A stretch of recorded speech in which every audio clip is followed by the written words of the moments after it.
Section 16, Book the 16th. Argument. Patroclus at length obtains permission from Achilles, and enters the fight on condition that he should return after liberating the Greeks from their immediate peril. He comes opportunely to the assistance of Ajax, routs the Trojans, and kills Sarpedon, whose body, but without the armour, is rescued by Hector and Glaucus.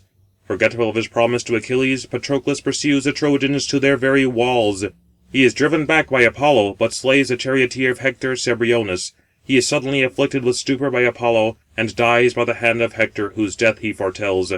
Hector pursues Automedon with the chariot of Achilles towards the ships. Thus then they were fighting for the well-benched ship. But Patroclus stood beside Achilles, the shepherd of the people, shedding warm tears, as a black-water fountain, which pours its sable tide down from a lofty rock. But swift-footed noble Achilles, seeing, pitied him, and addressed him, spoke winged words. Why weepest thou, O Patroclus, as an infant girl, who, running along with her mother, importunes to be taken up, catching her by the robe, and detains her hastening, and weeping looks at her mother till she is taken up? Like unto her, O Patroclus, dost thou shed the tender tear. Dost thou bear any tidings to the Myrmidons, or to me myself? O hast thou alone heard any news from Phthia? They say that, indeed, Menœtius the son of Actor still lives, and that Peleus the son of Achis lives amongst the Myrmidons. For deeply should we lament for either of them dying. Or dost thou mourn for the Greeks, because they thus perish at their hollow ships, on account of their injustice? Speak out, nor conceal it in thy mind, that we both may know. But deeply sighing, O knight Patroclus, him thou didst address.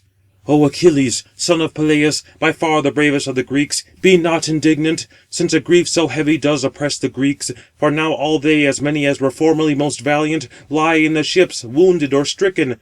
Brave Diomede, indeed, the son of Tydeus, is wounded, and spear-renowned Ulysses is stricken, as also Agamemnon, and Eurypylus is also wounded in the thigh with an arrow. About these, indeed, physicians skilled in many remedies are employed, healing their wounds.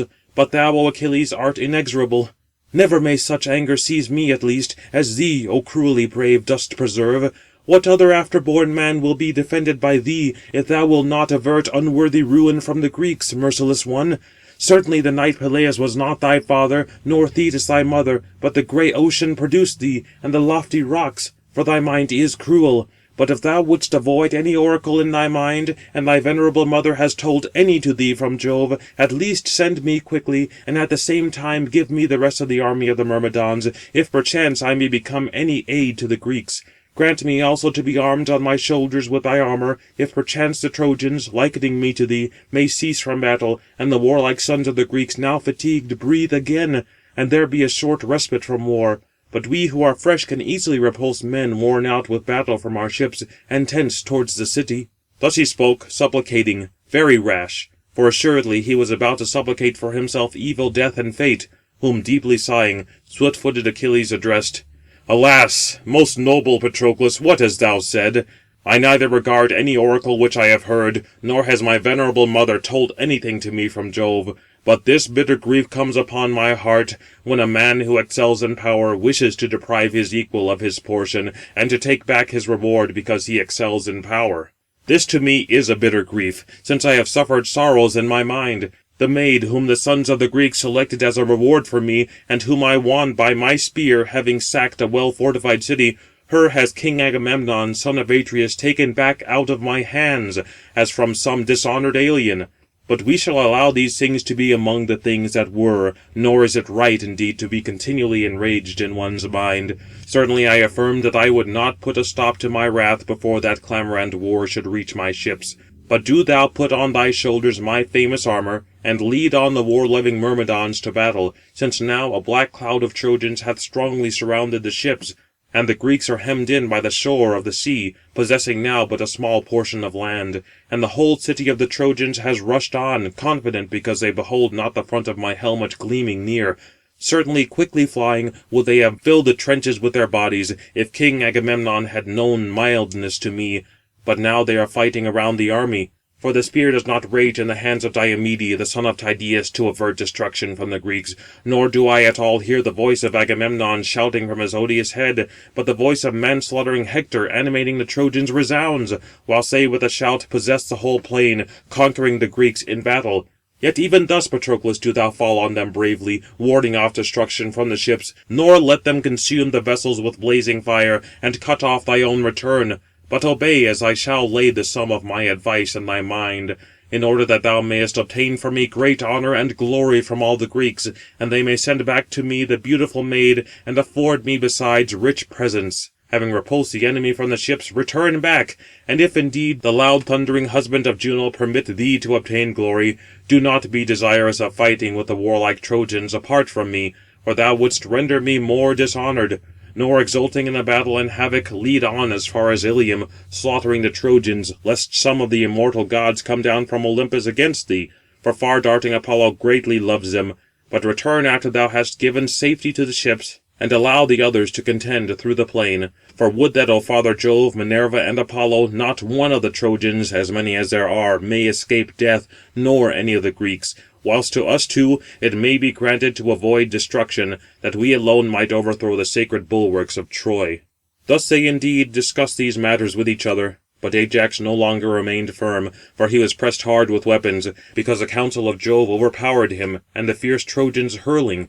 And a dreadful clang did his glittering helmet round his temples emit, being struck, and he was constantly smitten upon the well-made studs of his casque.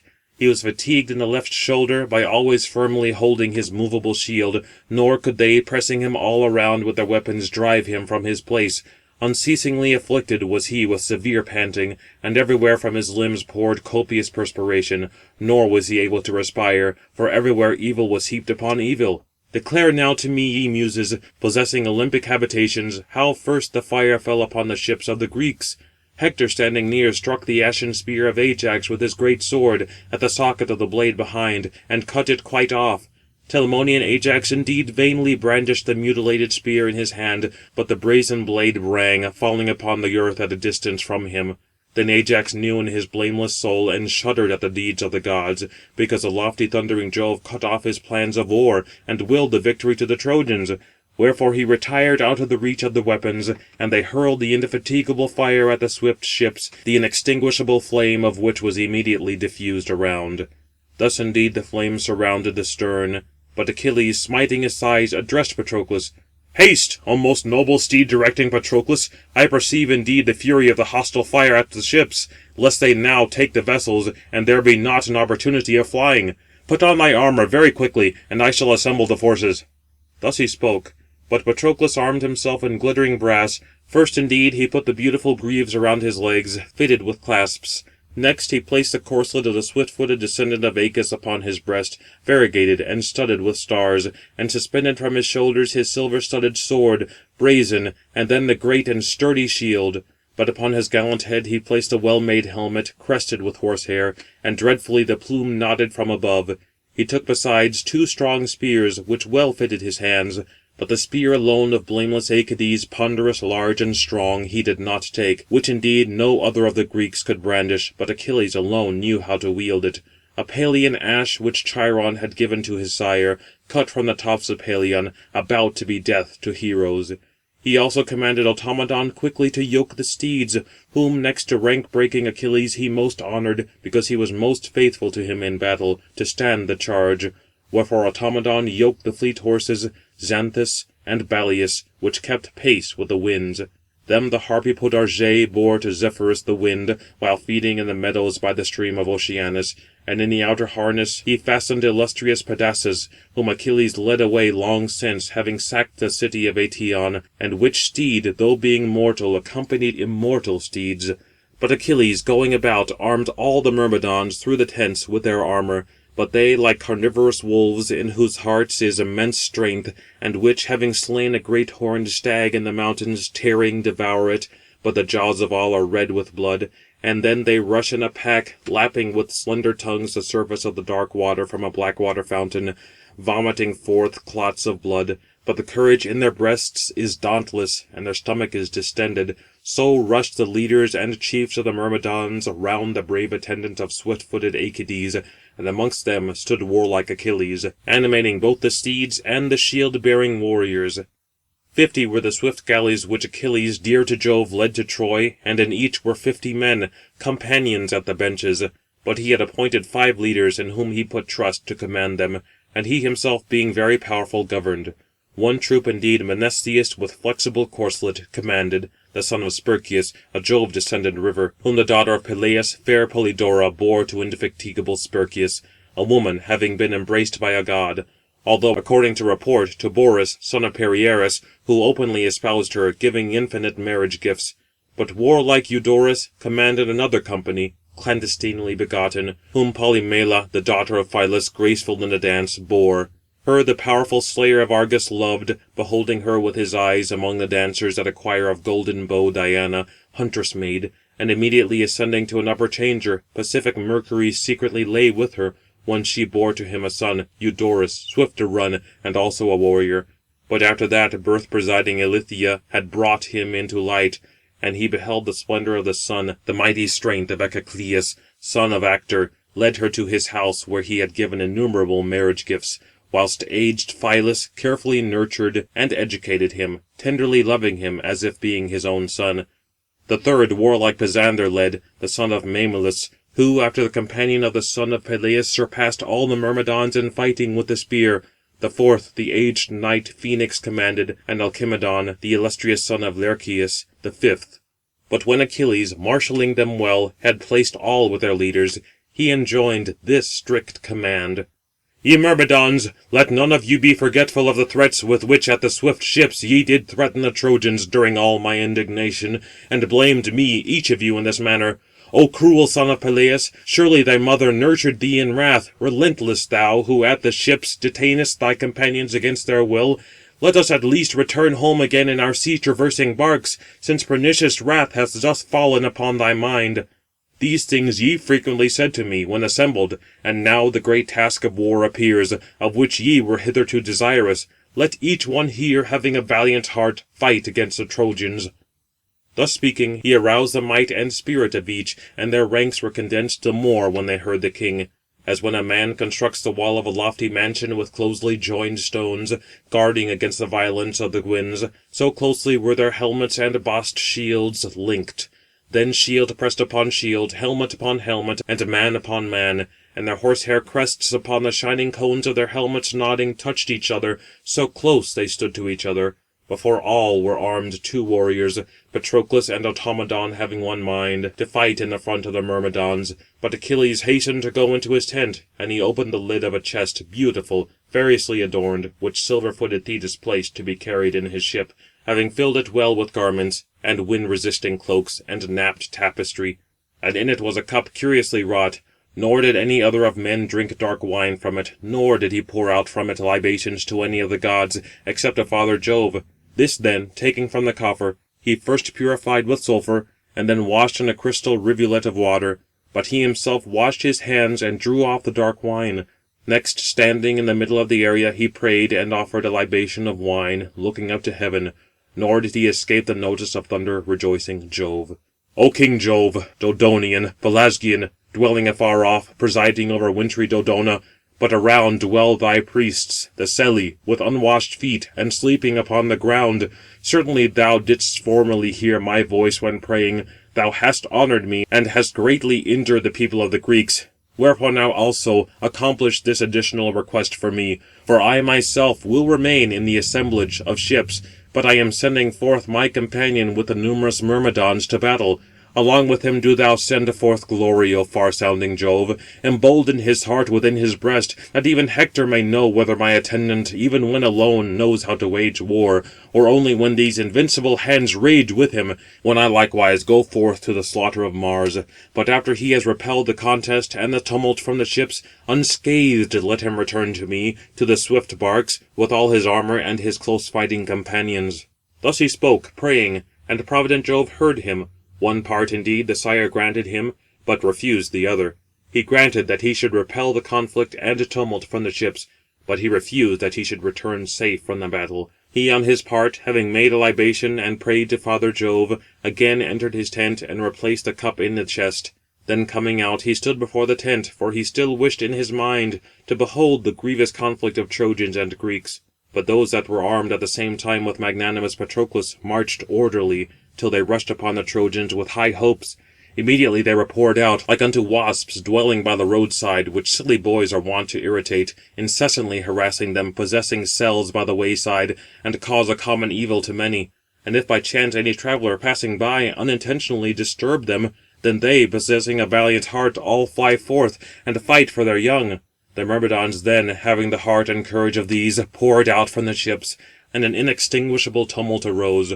But Patroclus cheered on his companions, loudly shouting, "Ye Myrmidons, companions of Achilles, the son of Peleus, be men, my friends, and be mindful of impetuous valour, that we, his close-fighting servants, may honour the son of Peleus, who is by far the bravest of the Greeks at the ships, and that the son of Atreus, wide-ruling Agamemnon, may know his fault, that he nothing honoured the bravest of the Greeks." Thus speaking, he aroused the might and spirits of each, and in dense array they fell upon the Trojans. But the ships re-echoed dreadfully round from the Greeks shouting. But the Trojans, when they beheld the brave son of Menœtius, himself and his attendant glittering in arms, the mind to all of them was disturbed, and the phalanxes were deranged, deeming that the swift-footed son of Peleus of the ships had cast away his wrath, and resumed friendship. Then each one gazed about where he might escape utter destruction. But Patroclus first took aim with his shining spear from the opposite side right into the midst, where they were huddled together in greatest numbers at the stern of the ship of magnanimous Protestilaus, and wounded Pyræchmus, who led the Pæonian equestrian warriors from Amydon, from the wide-flowing Axius. Him he smote upon the right shoulder, and he fell on his back in the dust groaning. But the Pæonians, his companions, were put to flight around him, for Patroclus caused fear to them all, having slain their leader, who was very brave to fight. And he drove them from the ships, and extinguished the blazing fire. But the ship was left there half burnt, whilst the Trojans were routed with a prodigious tumult, and the Greeks were poured forth amongst the hollow ships, and mighty confusion was created. And as when from the lofty summit of a great mountain lightning-driving Jove dislodges a dense cloud, and all the eminences and highest ridges and glens appear, whilst the boundless ether is burst open throughout the heaven, so the Greeks respired for a little, having repelled the hostile fire from their vessels. But of battle there was no cessation, for the Trojans were by no means yet totally routed from the black ships by the warlike Greeks, but still resisted and retreated from the ships from necessity. Then of the generals man slew man, the fight being scattered, and first the brave son of Menœtius forthwith, with his sharp spear, smote the thigh of Areolocus when turned about, and drove the brass quite through. But the spear broke the bone, and he fell prone upon the earth. But more like Menelaus then wounded Thoas in the breast, exposing near the shield, and relaxed his limbs. But Phylides, perceiving Amphiclus rushing against him, anticipated him, taking aim at the extremity of his leg, where the calf of a man is thickest. The tendons were severed all round by the point of the spear, and darkness overshadowed his eyes. Then the sons of Nestor, the one Antilochus, struck Atymnius with his sharp spear, and drove the brazen lance through his flank, and he fell before him. But Maris, standing before the carcase, rushed upon Antilochus hand to hand with his spear, enraged on account of his brother. But godlike Thrasymmedes, taking aim, anticipated him before he had wounded Antilochus, nor did he miss him, but wounded him immediately near the shoulder, and the point of the spear cut off the extremity of the arm from the muscles, and completely tore away the bone. Falling he made a crash, and darkness veiled his eyes. Thus to Erebus went these two, subdued by two brothers, the brave companions of Sarpedon, the spear-renowned sons of Amisodarus, who nourished the invincible Chimera, a destruction to many men. But Ajax, the son of Oileus, rushed upon Cleobulus, took him alive, impeded in the crowd, and there relaxed his strength, striking him upon the neck with his hilted sword. And the whole sword was warmed over with blood, and purple death and stern fate possessed his eyes. Then Peneleus and Lycon engaged in close combat, for they had missed each other with their spears, and both had hurled in vain. Therefore they ran on again with their swords. Then Lycon on his part struck the cone of the horse-haired crested helmet, and the sword was broken at the hilt. But Peneleus smote him in the neck below the ear, and the whole sword entered, and the skin alone retained it. The head hung down, and his limbs were relaxed. Meriones also, overtaking him with rapid feet, wounded Acamas in the right shoulder, as he was about to ascend his chariot, and he fell from his chariot, and darkness was poured over his eyes. But Idomeneus struck Aramis in the mouth with the pitiless brass, and the brazen weapon passed right through from the opposite side down under the brain, and then cleft the white bones, and his teeth were dashed out, and both eyes were filled with gore, which gaping he forced out from his mouth and from his nostrils, and the black cloud of death enveloped him. Thus these leaders of the Greeks slew each a man, and as destructive wolves impetuously rush on lambs or kids, snatching them from the flocks, which are dispersed upon the mountains by the negligence of the shepherd, but they, perceiving them, immediately tear in pieces, them having an unwarlike heart, so did the Greeks rush upon the Trojans, but they were mindful of dire-sounding flight, and forgot resolute valour. But mighty Ajax ever longed to aim his javelin at brazen-armed Hector, but he from his skill in war, covering himself as to his broad shoulders with a bull's hide shield, watched the hissing of the arrows and the whizzing of the javelins. Already indeed he knew the victory of battle was inclining to the other side, yet even thus he remained, and saved his beloved companions. And as when from Olympus comes a cloud into heaven, after a clear sky, when Jove stretches forth a whirlwind, thus was the clamour and rout of those flying from the ships, nor did they repass the trench in seemly plight. But his fleet-footed steeds bore away Hector with his arms, and he deserted the Trojan people, whom against their will the deep trench detained. And many fleet car-drawing steeds left in the fosse the chariots of their masters, broken at the extremity of the pole. But Patroclus pursued, vehemently cheering on the Greeks, and devising destruction for the Trojans. But they, with clamour and rout, filled all the ways after they were dispersed. A storm of dust was tossed up beneath the clouds, and the solid-hoofed horses pressed back towards the city, from the ships and tents. But Patroclus, wherever he perceived the army in greatest confusion, thither directed his steeds, exclaiming in a threatening manner, whilst beneath his axles men fell prone from their chariots, and the chariots were overturned. Then from the opposite side the fleet immortal steeds, which the gods had given as splendid presents to Peleus, eagerly pressing on, bounded quite across the trench. For his mind urged him against Hector, for he longed to strike him, but his swift horses kept bearing him away. And as beneath a whirlwind the whole dark earth is oppressed on an autumnal day, when Jove pours forth his most violent stream, when forsooth, enraged, he gives vent to his wrath against men, who by violence decree perverse judgments in the assembly, and drive out justice, not regarding the vengeance of the gods, and all their rivers are flooded as they flow, and the torrents sever asunder many mountains, and flowing headlong into the dark sea roar mightily, and husbandry works of men are diminished. So loudly moaned the Trojan mares running along. But Patroclus, when he had cut off the first phalanxes, drove them back again towards the ships, and did not permit them, desiring it, to ascend towards the city. But pressing on he slew them between the ships and the river, and the lofty wall, and he exacted revenge for many. Then indeed he smote with his shining spear Pronus first, bared as to his breast beside the shield, and relaxed his limbs, and falling he gave a crash. But next attacking Thestor, son of Enops, who indeed sat huddled in his well-polished chariot, for he was panic-struck in his mind, and the reins had then dropped from his hands, he standing near smote him with his spear on the right cheek, and drove it through his teeth. Then catching the spear he dragged him over the rim of the chariot, as when a man sitting upon a jutting rock draws with a line and shining brass a large fish entirely out of the sea, so he dragged from his chariot with his shining spear him gaping. Then he hurled him upon his mouth, and life left him as he fell. Then next he struck with a stone on the middle of the head, Euryalus rushing against him, and it was totally split asunder into 2 parts in his strong helmet. He therefore fell prone upon the earth, and fatal death was diffused around him.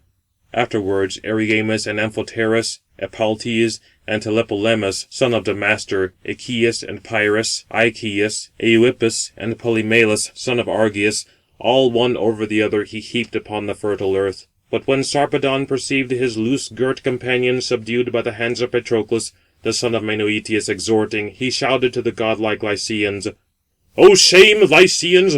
Where do ye fly? Now be strenuous, for I will oppose this man, that I may know who he is, who is victorious. And certainly he has done many evils to the Trojans, since he has relaxed the limbs of many and brave men." He spoke, and leaped from his chariot with his armour to the ground. But Patroclus on the other side, when he beheld him, sprang from his car. Then they, as bent-taloned, crook-beaked vultures loudly screaming, fight upon the lofty rock, so they, shouting, rushed against each other. But the son of the wily Saturn, beholding them, felt compassion, and addressed Juno, his sister and wife. "O woe is me! Because it is fated that Sarpedon, most dear to me of men, shall be subdued by Patroclus, the son of Menœtius. But to me, revolving it in my mind, my heart is impelled with a 2-fold anxiety.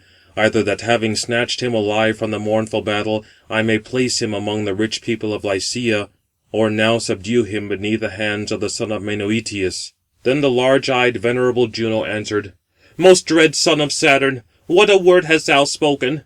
Whether dost thou wish to liberate from sad death a mortal man, long since doomed to fate? Do so, but all we, the other gods, will not assent to it. But another thing I will tell thee, and do thou revolve it in thy mind.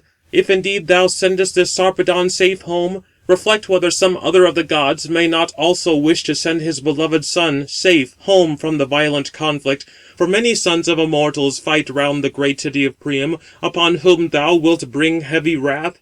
If however he be dear to thee, and thy heart pities him, let him indeed be subdued in the violent conflict, beneath the hands of Patroclus, the son of Menoetius. But when his spirit and life shall have left him, send death and sweet sleep to bear him, until they reach the people of expansive Lycia. There will his brethren and friends perform his obsequies with a tomb and a pillar, for this is the honour of the dead." Thus she spoke, nor did the father of gods and men disobey. But he poured down upon the earth bloody dewdrops, honouring his beloved son, whom Patroclus was about to slay in fertile-soiled Troy, far away from his native land. But when advancing they were now near each other, then indeed Patroclus struck illustrious Thrasymachus, who was the brave companion of King Sarpedon. Him he struck upon the lower part of the belly, and relaxed his limbs. Then Sarpedon, attacking second, missed him with his splendid javelin, but he wounded his horse Pedasus with his spear, in the right shoulder. But he groaned, breathing out his life, and fell in the dust moaning, and his spirit fled from him. But the two other steeds leaped asunder, and yoke crashed, and the reins were tangled about them, when the side-horse lay in the dust. But spear-renowned Automedon found an end of this, drawing his long sword from his robust thigh. Rising, he cut away the farther horse, nor did he act slothfully, and the two remaining horses were set aright, and were directed by the reins, and the men again engaged in life-devouring combat. Then again Sarpedon missed him with his shining spear, and the point of the weapon passed over the left shoulder of Patroclus, nor did it wound him. But Patroclus rushed on with his javelin, and the weapon did not escape in vain from his hand, for he struck him where the midriff encloses a compact heart, as when falls some oak or poplar or lofty pine, which the workmen fell in the mountains with newly sharpened axes, to be a naval timber. So he lay stretched out before his horses and chariot, gnashing with his teeth, grasping the bloody dust. As a lion slays a bull, coming among a herd, tawny, noble-spirited, among the stamping oxen, and he perishes, bellowing beneath the jaws of the lion, so the leader of the shielded Lycians was indignant, being slain by Patroclus, and addressed his dear companion by name. "Glaucus, dear friend, warrior amongst heroes, now it greatly behooves thee to be a hero and a bold warrior. Now if thou art impetuous, let destructive battle be thy desire. First indeed, going in every direction, exhort the leaders of the Lycians to fight around Sarpedon, and do thou thyself also fight for me with thy spear, for I will hereafter be a cause of shame and disgrace to thee all thy days throughout, if indeed the Greeks despoil me of my armour, falling in the conflict at the ships. But persevere, and animate all the army." Whilst he was thus speaking, the end of death covered him as to his eyes and nostrils. But Patroclus, trampling with his heel upon his breast, drew out the spear from his body, and the midriff followed with it, and he drew out at the same time his life and the point of the weapon. But the Myrmidons there held his panting steeds, eager to fly along, since they had quitted the chariot of their lords. Then bitter grief arose to Glaucus, hearing the voice of his friend, and his heart was grieved because he could not aid him. But grasping his own arm in his hand, he compressed it, for grievously the wound pained him, which Teucer with an arrow had inflicted upon him, as he was rushing against the lofty wall, warding off the battle from his companions. Wherefore praying, he addressed far-darting Apollo. "Hear, O king, thou who art somewhere in the rich state of Lycia, or in Troy, for thou canst everywhere hear a man afflicted, as sorrow now comes upon me.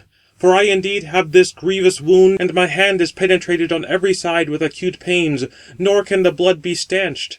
But my shoulder is oppressed with it, for neither can I firmly hold my spear, nor advancing fight with the enemy. Moreover, a very brave hero has fallen, Sarpedon, the son of Jove, but he aids not even his own son. But heal for me this severe wound, O king, assuage my pains, and grant me strength, that cheering on my companions the Lycians, I may urge them to fight, and may myself fight for the dead body." Thus he spoke, praying. But Phoebus Apollo heard him. Immediately he allayed the pains, and dried the black gore from the grievous wound, and instilled strength into his soul. But Glaucus knew in his mind, and rejoiced, because the mighty god had quickly heard him praying. For then, going about in all directions, he aroused the heroes, leaders of the Lycians, to fight for Sarpedon. And then he went to the Trojans, advancing with long strides to Polydamas, son of Panthus, and noble Agenor. He also went after Æneas, and brazen-armed Hector, and standing near, addressed to him winged words.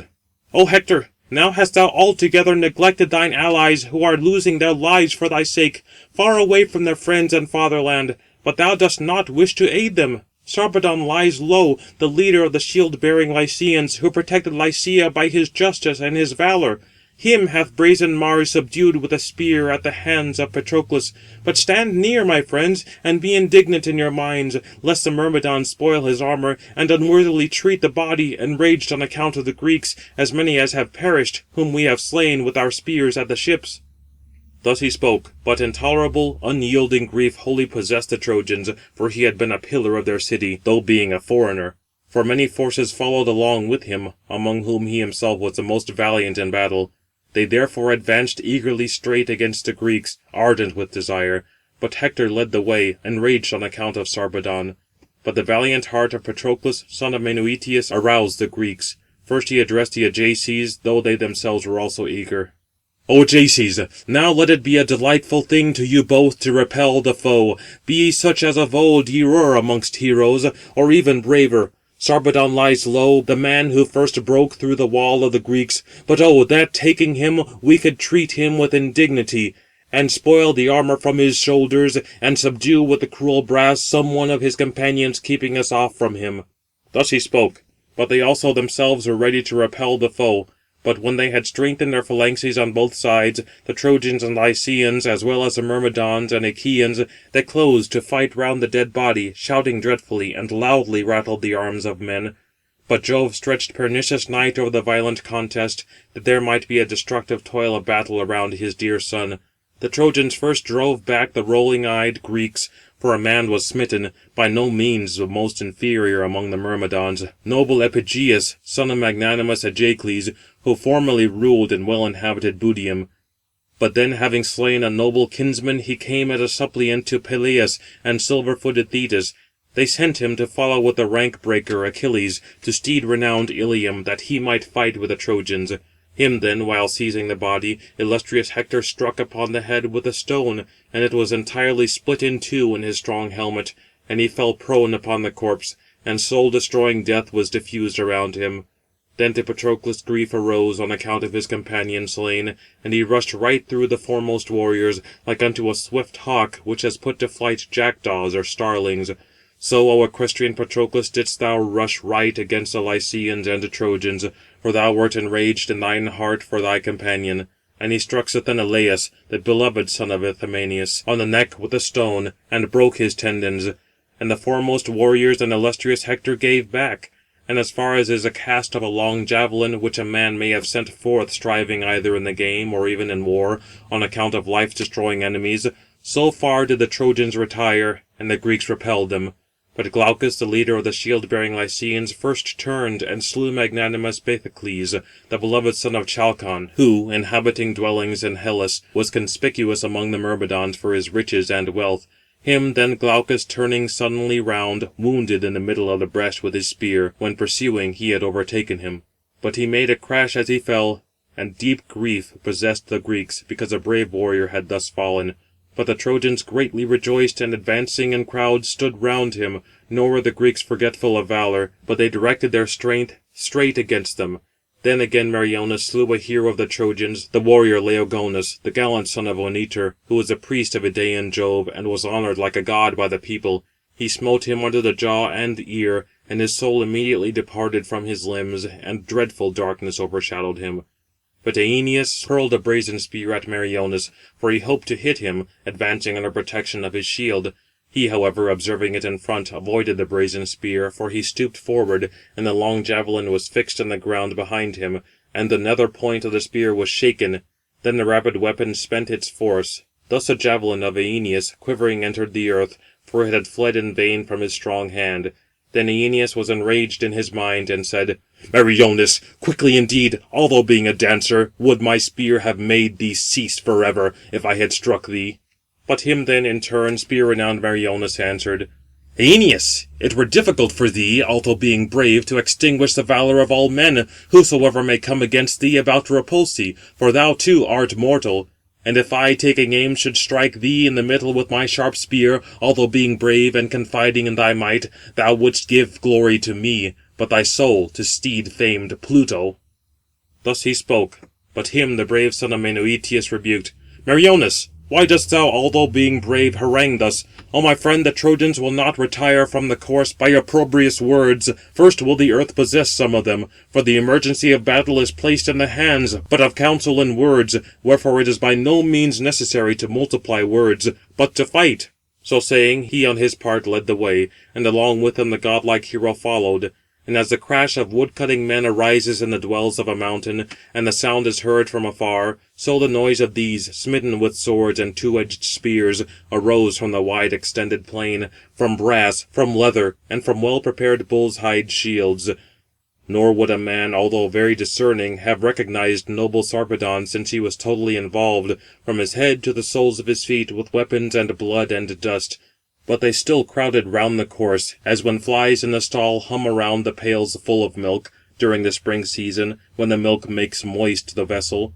So they still crowded round the body, nor did Jove ever turn his bright eyes from the violent conflict, but he ever beheld them, and meditated many evil things in his mind concerning the death of Patroclus, anxiously deliberating whether now illustrious Hector should kill him with his spear in the brave battle, over godlike Sarpedon, and spoil the armour from his shoulders, or whether he should still increase the severe labour to the multitude.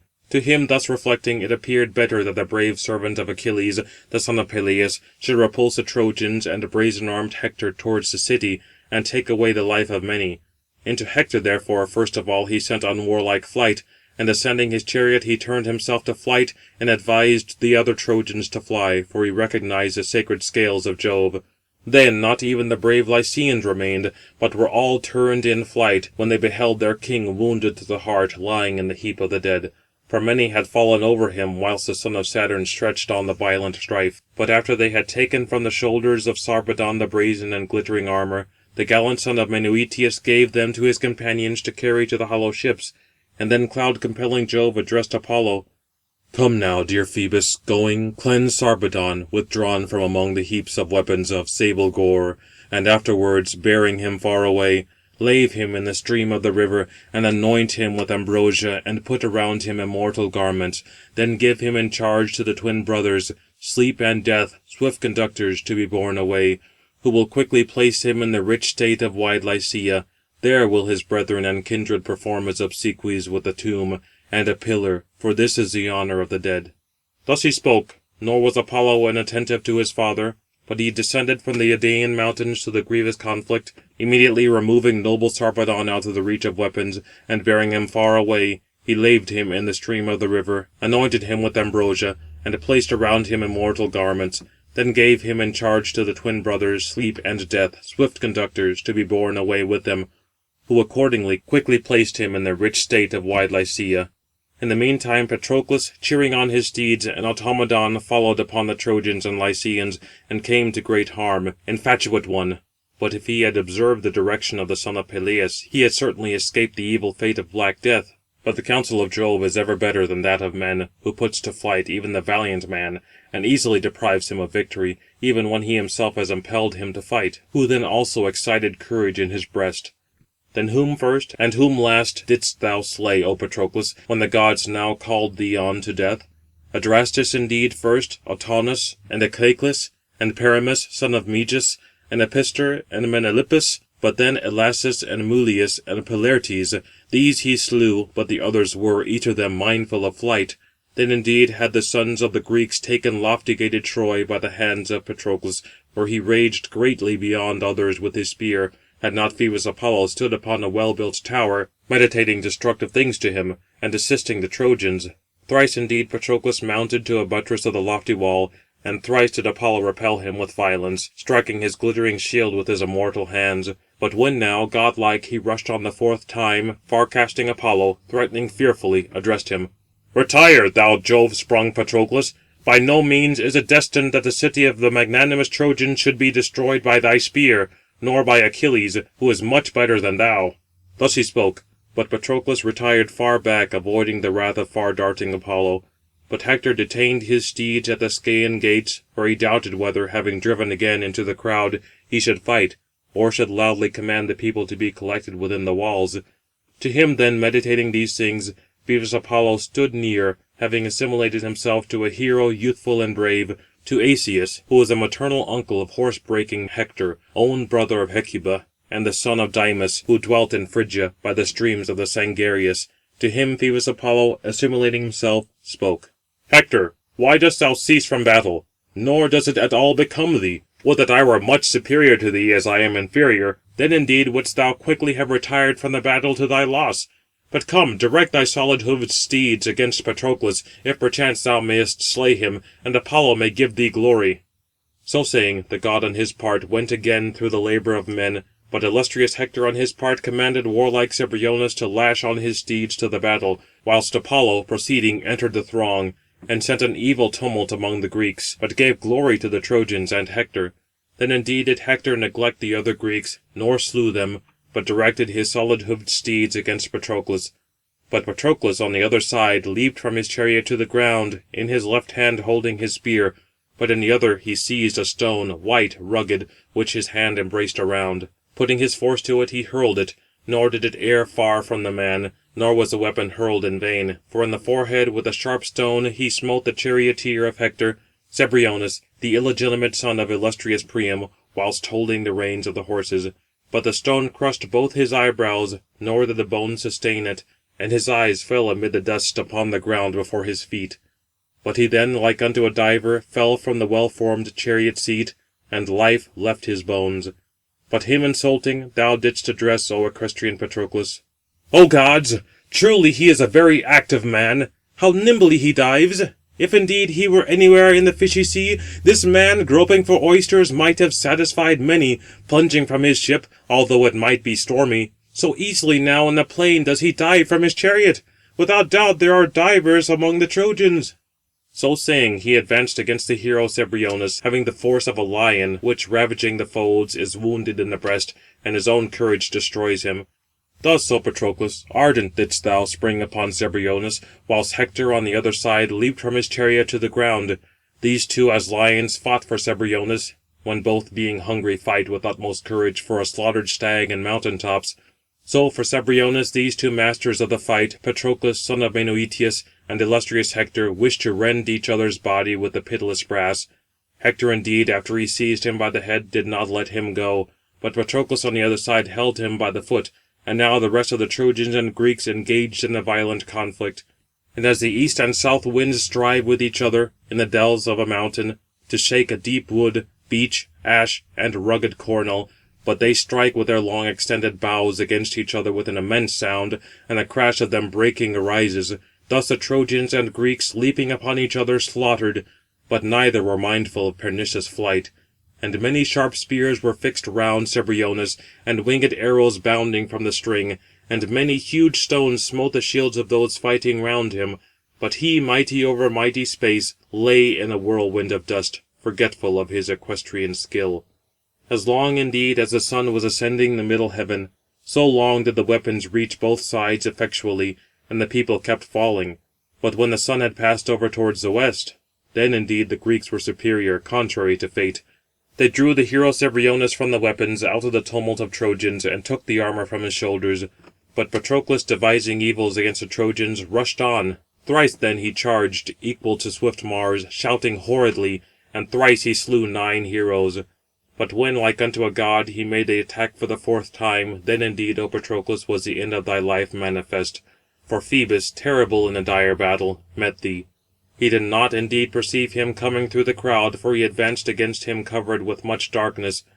But he stood behind, and smote him with his flat hand upon the back and broad shoulders, and his eyes were seized with giddiness. And from his head Phoebus Apollo struck the helmet, and the oblong helmet rattled, rolling under the horses' feet, and the crest was defiled with blood and dust, although before this it was not permitted that this helmet, crested with horsehair, should be contaminated by the dust, for it protected the head of a godlike hero, even the venerable forehead of Achilles. But Jove then gave it to Hector to wear upon his head, but his destruction was near. But the long-shadowed spear, great, sturdy, pointed with brass, was utterly shattered in his hands, whilst the shield, which reached to his heels, with its belt, fell to the ground, and King Apollo, the son of Jove, unbound his corslet. But stupor seized his brain, and his fair limbs were relaxed under him, and he stood astounded. But a Trojan hero, Euphorbus, the son of Panthus, who excelled those of his own age in the spear, in horsemanship, and in swiftness of foot, smote him close at hand with his sharp spear, in the back between the shoulders. For even before this he had hurled 20 men from their horses, at first coming with his chariot, learning the art of war. He it was who first hurled a weapon at thee, O knight Patroclus, nor did he subdue thee, for he ran back and was mingled with the crowd, having plucked the ashen spear out of thy body, nor did he await Patroclus, though being unarmed in the fight. Patroclus, however, subdued by the blow of the god, and by the spear, retired into the crowd of his companions, avoiding death. But Hector, when he perceived magnanimous Patroclus retiring, wounded with a sharp spear, went through the ranks near him, and smote him with his javelin in the lowest part of the groin, and drove the brass quite through. Falling, he gave a crash, and greatly grieved the people of the Greeks, as when a lion presses on an unwearied boar in fight, and they twain, high-spirited, contend upon the mountain-tops for a small rill, for they both desire to drink, but the lion subdues him by force, panting much. So Hector, the son of Priam, in close fight with his spear, deprived the gallant son of Menoetius of life, having slain many, and boasting over him spoke winged words. Patroclus, doubtless thou didst think to waste our city, and to carry off in thy ships the Trojan women to thy dear fatherland, having taken away their day of freedom, infatuated one. But in defence of these, the fleet steeds of Hector hasten with their feet to war, and I myself, who avert the day of slavery from them, am conspicuous amongst the war-loving Trojans in the use of the spear. But the vultures shall devour thee here, unhappy man. Nor indeed did Achilles, although being brave, aid thee, who remaining behind, doubtless enjoined many things to thee going forth. Do not return to me, O equestrian Patroclus, to the hollow barks, before thou rendest the blood-stained garment around the breast of man-slaughtering Hector. Thus doubtless he addressed thee, and persuaded the mind of foolish thee. But him, O knight Patroclus, breathing faintly, thou didst address. Even now, Hector, vaunt greatly, for Jove, the son of Saturn, and Apollo have given thee the victory, who subdued me easily, for they stripped the armour from my shoulders. But even if 20 such as thou had opposed me, they had all perished here, subdued by my spear. But destructive fate and the son of Latona have slain me, and of men Euphorbus, whilst thou the third dost despoil me slain. Another thing will I tell thee, and do thou ponder it in thy soul. Not long indeed shalt thou thyself advance in life, but death and violent fate already stand near thee, subdued by the hands of Achilles, the blameless descendant of Aeacus. Him then, having thus spoken, the end of death then overshadowed. But his soul, flying from his members, departed to Hades, bewailing its lot, relinquishing manliness and youth. But him dead illustrious Hector addressed. Why now, Patroclus, dost thou prophesy cruel destruction to me? Who knows whether Achilles, the son of fair-haired Thetis, stricken by my spear, may not be the first to lose his life? Thus having spoken, he extracted the brazen spear from the wound, pressing on him with his heel, and thrust him prostrate from the spear. Then immediately with the spear he went against Automedon, the godlike servant of swift-footed Aeacides, for he was anxious to strike him. But the fleet immortal steeds, which the gods bestowed upon Peleus, splendid gifts, bore him away. End of Book the 16th. Section 17, Book the 17th. Argument. Euphorbus, attempting to despoil Patroclus of his armour, is slain by Menelaus. It falls to the lot of Hector, but he retires on the account of Ajax. Being rebuked by Glaucus, he returns, and a fierce contest is renewed over the body of Patroclus. The chariot of Achilles is bravely defended by Automedon, but the Greeks at last begin to give way, even Ajax being seized with consternation. Meriones and Menelaus, however, succeed in carrying off the body of Patroclus. although the Greeks are completely routed. Nor did Patroclus, subdued in fight by the Trojans, escape the notice of the son of Atreus, Mars' beloved Menelaus. But he advanced through the foremost warriors, armed in glittering brass. And round him he walked, like a dam around its calf, having brought forth for the first time, moaning, not being before conscious of parturition. Thus did yellow-haired Menelaus walk around Patroclus. But before him he extended his spear, and his shield on all sides equal, anxious to slay him, whoever indeed should come against him. Nor was the son of Panthus, of the good ashen spear, neglectful of blameless Patroclus fallen, but he stood near him, and addressed warlike Menelaus. "O Menelaus, son of Atreus, Jove-nurtured one, leader of the people, retire, and leave the body, and let alone the bloody spoils.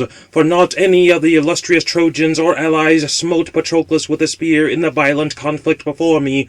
Wherefore permit me to bear away the great glory amongst the Trojans, lest I should strike thee, and take away thy sweet life." But him yellow-haired Menelaus, very indignant, addressed. "Father Jove, certainly it is not fitting to boast inordinately. Not so great is the might of a panther, nor a lion, nor of a destructive wild boar, whose most mighty courage rages in his heart, violently in its strength, as much as the sons of Panthus, of the good ashen spear, breathe forth. Nor did the might of horse-breaking Hyperenor enjoy his youth, when he reproached me, and withstood me, and said that I was the most reproachful warrior amongst the Greeks. Nor did he, I think, returning upon his feet, gratify his dear wife and respected parents. Thus certainly will I dissolve thy strength, if thou wilt stand against me. But I advise thee, retiring, to go back into the crowd, nor do thou stand against me, before thou suffer any harm, for it is a fool that perceives a thing when it is done." Thus he spoke, but persuaded him not. But he answering spoke, "Now indeed, O Jove-nurtured Menelaus, thou shalt make atonement for thy brother, whom thou hast slain, and over whom thou speakest boastingly. And thou hast widowed his wife in the recess of her new bridal chamber, and caused accursed mourning and sorrow to his parents. Certainly I should be some alleviation of woe to them wretched, if indeed, bearing back thy head and armour, I should place them in the hands of Panthus and noble Pronthus. Nor shall the labour of valour or flight be untried or invincible any longer." So saying, he smote him upon the shield equal on all sides, nor did the brass break through, for the point was bent in the stout shield. And Menelaus, the son of Atreus, next made the attack with his brazen spear, having prayed to Father Jove. He smote him upon the lowest part of the gullet as he retired, and he himself forcibly impressed the spear, relying on his strong hand, and the point went quite through his soft neck. And falling, he made a crash, and his armour rang upon him. And his locks, like unto the Graces, were bedewed with blood, and his curls, which were bound with gold and silver. And as a man rears a widely blooming plant of olive, fair budding, in a solitary place, where water is wont to spring up in abundance, and which the breezes of every wind agitate, and it buds forth with a white flower, but a wind suddenly coming on, with a mighty blast, overturns it from the furrow, and stretches it upon the earth. So the son of Panthus, Euphorbus, skilled in the use of the ashen spear, Menelaus, son of Atreus, when he had slain him, spoiled of his armour. As when any mountain-nurtured lion, relying on his strength, has carried off from the pasturing herd a heifer, which is the best, but first he breaks its neck, seizing it in his strong teeth, and then tearing it in pieces, laps up the blood and all the entrails. Whilst around him dogs and herdsmen shout very frequently from a distance, nor do they wish to go against him, for pale fear violently seizes them. Thus the soul of no one within his breast dared to advance against glorious Menelaus. Then indeed the son of Atreus had easily borne off the celebrated arms of the son of Panthus, had not Phoebus Apollo envied him, who immediately aroused Hector, equal to fleet Mars, against him, assimilating himself to the hero Mentes, leader of the Cicones, and addressing him, he spoke winged words. "Hector, now indeed thou art thus running, pursuing things not to be overtaken, the steeds of warlike Achilles. They indeed are difficult to be managed by mortal men, or to be driven by any other than Achilles, whom an immortal mother bore. In the meanwhile, Menelaus, the warlike son of Atreus, protecting Patroclus, has slain the bravest of the Trojans, Euphorbus, the son of Panthus, and made him cease from impetuous valour." Thus having spoken, the god on his part again departed into the labour of the men. But heavy grief oppressed Hector as to his dark soul. Then indeed he looked around through the ranks, and immediately observed the one bearing away the famous armour, and the other lying upon the ground, and the blood flowed through the inflicted wound. But he advanced through the foremost warriors, armed in shining brass, shrilly shouting, like unto the inextinguishable flame of Vulcan. Nor did he escape the notice of the son of Atreus loudly exclaiming, but he, deeply sighing, thus communed with his own great-hearted soul. Ah me! If I leave the beautiful armour and Patroclus, who lies here for the sake of my honour, I dread lest some one of the Greeks, whoever perceives it, will be indignant. But if being alone I fight with Hector and the Trojans, from shame I fear lest many surround me, being alone. But crest-tossing Hector is leading all the Trojans hither. But wherefore has my soul been thus debating? Whenever a man desires it, in opposition to a deity, to fight with a hero whom a god honours, soon is a great destruction hurled upon him. Wherefore no one of the Greeks will blame me, who may perceive me retiring from Hector, since he wars under the impulse of a god. But if I could hear Ajax, brave in the din of war, both of us again returning would be mindful of battle, even against a god. If by any means we could draw off the body for the sake of Achilles, the son of Peleus, of evils, certainly it would be the better. While he was thus deliberating these things in his mind and soul, the ranks of the Trojans were meanwhile advancing, and Hector led the way. But he retired back and quitted the corpse, turning round as a shaggy-bearded lion, which dogs and men drive from the stall with spears and clamour. Out his valiant heart within his breast is shaken, and he unwilling departs from the fold. Thus did yellow-haired Menelaus retire from Patroclus, and being turned round, he stood, when he had reached the band of his companions, looking all around for mighty Ajax, the son of Telamon, whom he very quickly perceived upon the left of the whole battle, encouraging his companions, and urging them to fight. For Phoebus Apollo had cast a heaven-sent panic amongst them, but he made haste to run, and immediately standing near, spoke. Ajax, hither, friend, let us hasten in defence of slain Patroclus, if we can bear his naked corse at least to Achilles, for his armour crest-tossing Hector possesses. Thus he spoke, but he roused the courage of warlike Ajax, and he advanced through the foremost warriors, and with him yellow-haired Menelaus. Hector on his part, after he had despoiled him of his beautiful armour, was dragging Patroclus, that he might sever the head from the shoulders with a sharp brass, and carrying off the body might give it to the Trojan dogs, when Ajax came near, bearing his shield like a tower. Then Hector, retiring back, retreated into the throng of his companions, and sprung up into his chariot. But he gave the handsome armour to the Trojans to carry to the city, to be a great glory to him. But Ajax, with his broad shield covering around the son of Menœtius, stood like a lion over her young, against which, when leading her whelps, the huntsmen rush together in the wood, whilst he looks dreadful in his might, and draws down all his eyebrows, concealing his eyes. So strode Ajax round the hero Patroclus. On the other side stood the son of Atreus, warlike Menelaus, augmenting the great grief in his bosom. But Glaucus, the son of Hippolochus, leader of the Lycian heroes, looking sternly at Hector, upbraided him with harsh language. Hector, most excellent as to appearance, certainly thou art greatly deficient in fighting. Doubtless good fame possesses thee without reason, since thou art a fugitive. Consider now how alone with the people who are born in Ilium thou mayest preserve the state and city, for none of the Lycians at all events will go to fight with the Greeks for thy city, since indeed there is no gratitude for fighting ever incessantly with hostile men. How indeed, inglorious one, hast thou preserved an inferior man in the throng, and suffered Sarpedon, at once thy guest and companion, to become a prey and booty to the Greeks, who, when alive, was a great advantage to thy city and thyself. But now thou didst not attempt to drive away the dogs from him. Wherefore, if any of the Lycian warriors will now obey me, go home, and utter destruction will be manifest to Troy. For if now that confident, intrepid strength was in the Trojans, which enters heroes who in the defence of their country undertake toil and conflict with hostile men, immediately might we draw Patroclus into Ilium. But if he, lifeless, should come to the great city of King Priam, and we had drawn him away from the battle, quickly indeed would the Greeks ransom to us the beautiful armour of Sarpedon, and we might bear himself also into Troy. For the attendant of that man is slain, who is by far the bravest of the Greeks at the ships, and whose servants are close-fighting warriors. But thou, forsooth, hast not dared to stand against magnanimous Ajax, beholding his eyes in the battle of the enemy, nor to fight against him. For he is more brave than thou.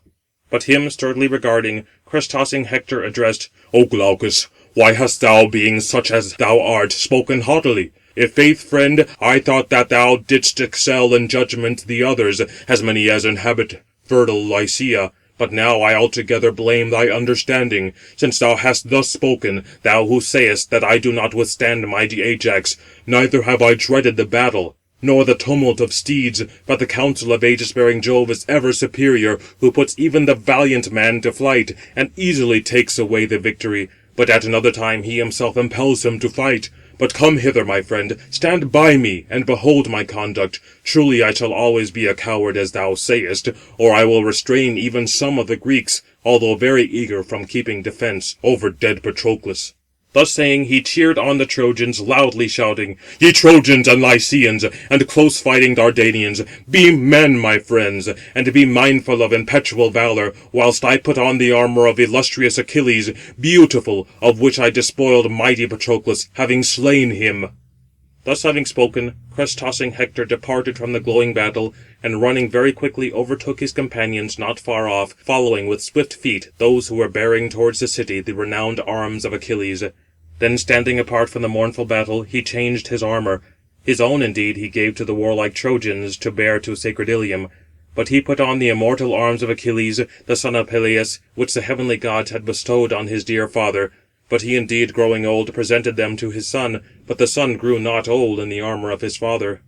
But when cloud-compelling Jove beheld him apart, accoutred in the armour of divine Pelides, then shaking his head, he said to his own soul, "Ah, luckless one, nor is death at all in thy thoughts, which is now near thee, but thou puttest on the immortal armour of the bravest hero, at whom others also tremble, and thou hast slain his companion, both gentle and brave, and thou hast taken the armour from his head and shoulders, not according to propriety. But now will I give into thy hands a great victory, a compensation for this, that Andromache shall never receive from thee, having returned from the battle, the illustrious arms of the son of Peleus." The son of Saturn spoke, and moreover nodded with his sable brows.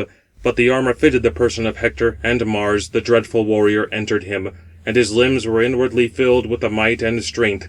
And he went after the illustrious allies, exclaiming aloud, and glittering in his armour. To all of them he presented the appearance of the magnanimous son of Peleus. But going among them, he animated each with his words, Mestheles, Glaucus, Medon, and Thersilochus, Estropaeus, Disenor, and Hippothoos, Phorcus, Chromius, and Ennomus, the augur. Exhorting these, he spoke winged words. "Hear, ye countless troops of allies dwelling around, for I did not assemble you here, each from his own city, seeking or wanting a crowd, but that ye might willingly defend for me the wives and infant children of the Trojans from the warlike Greeks.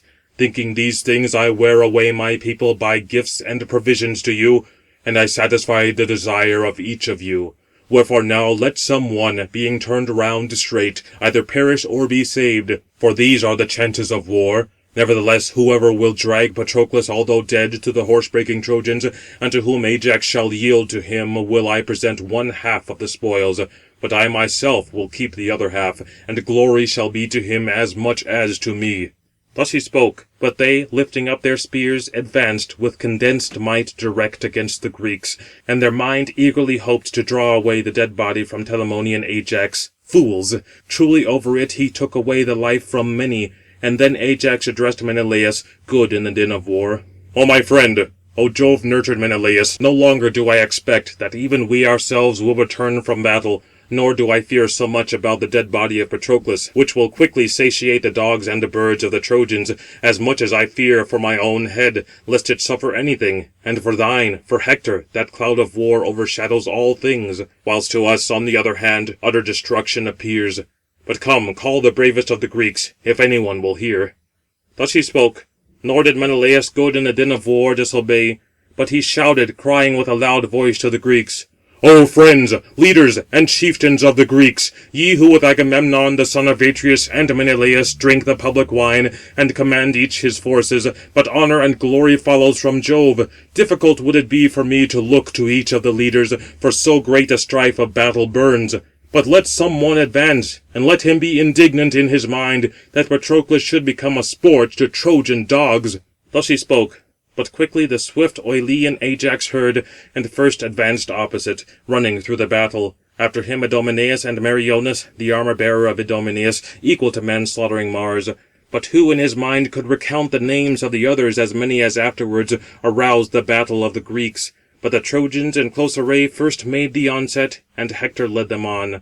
But as when, at the mouths of a river, flowing from Jove, the great wave roars against the stream, while around the lofty shores resound the wave being ejected upon the beach, with so loud a clamour did the Trojans advance. But the Greeks stood round the son of Menœtius, having one spirit, protected by their brazen shields, whilst over their shining helmets the son of Saturn poured a thick haze. For he did not formerly hate the son of Menœtius, when being alive he was the attendant of Achilles. Therefore he was loath that he should become a prey to the Trojan dogs of the enemy, and so he excited his companions to defend him. The Trojans, however, first dislodged the dark-eyed Greeks, and they, leaving the body, retreated. Nor did the magnanimous Trojans slay any of them with their spears, although desirous, but drew off the body. But the Greeks were about to be absent from him a very short while, for very quickly did Ajax rally them, who, next to the renowned son of Peleus, excelled the other Greeks in beauty and in deeds.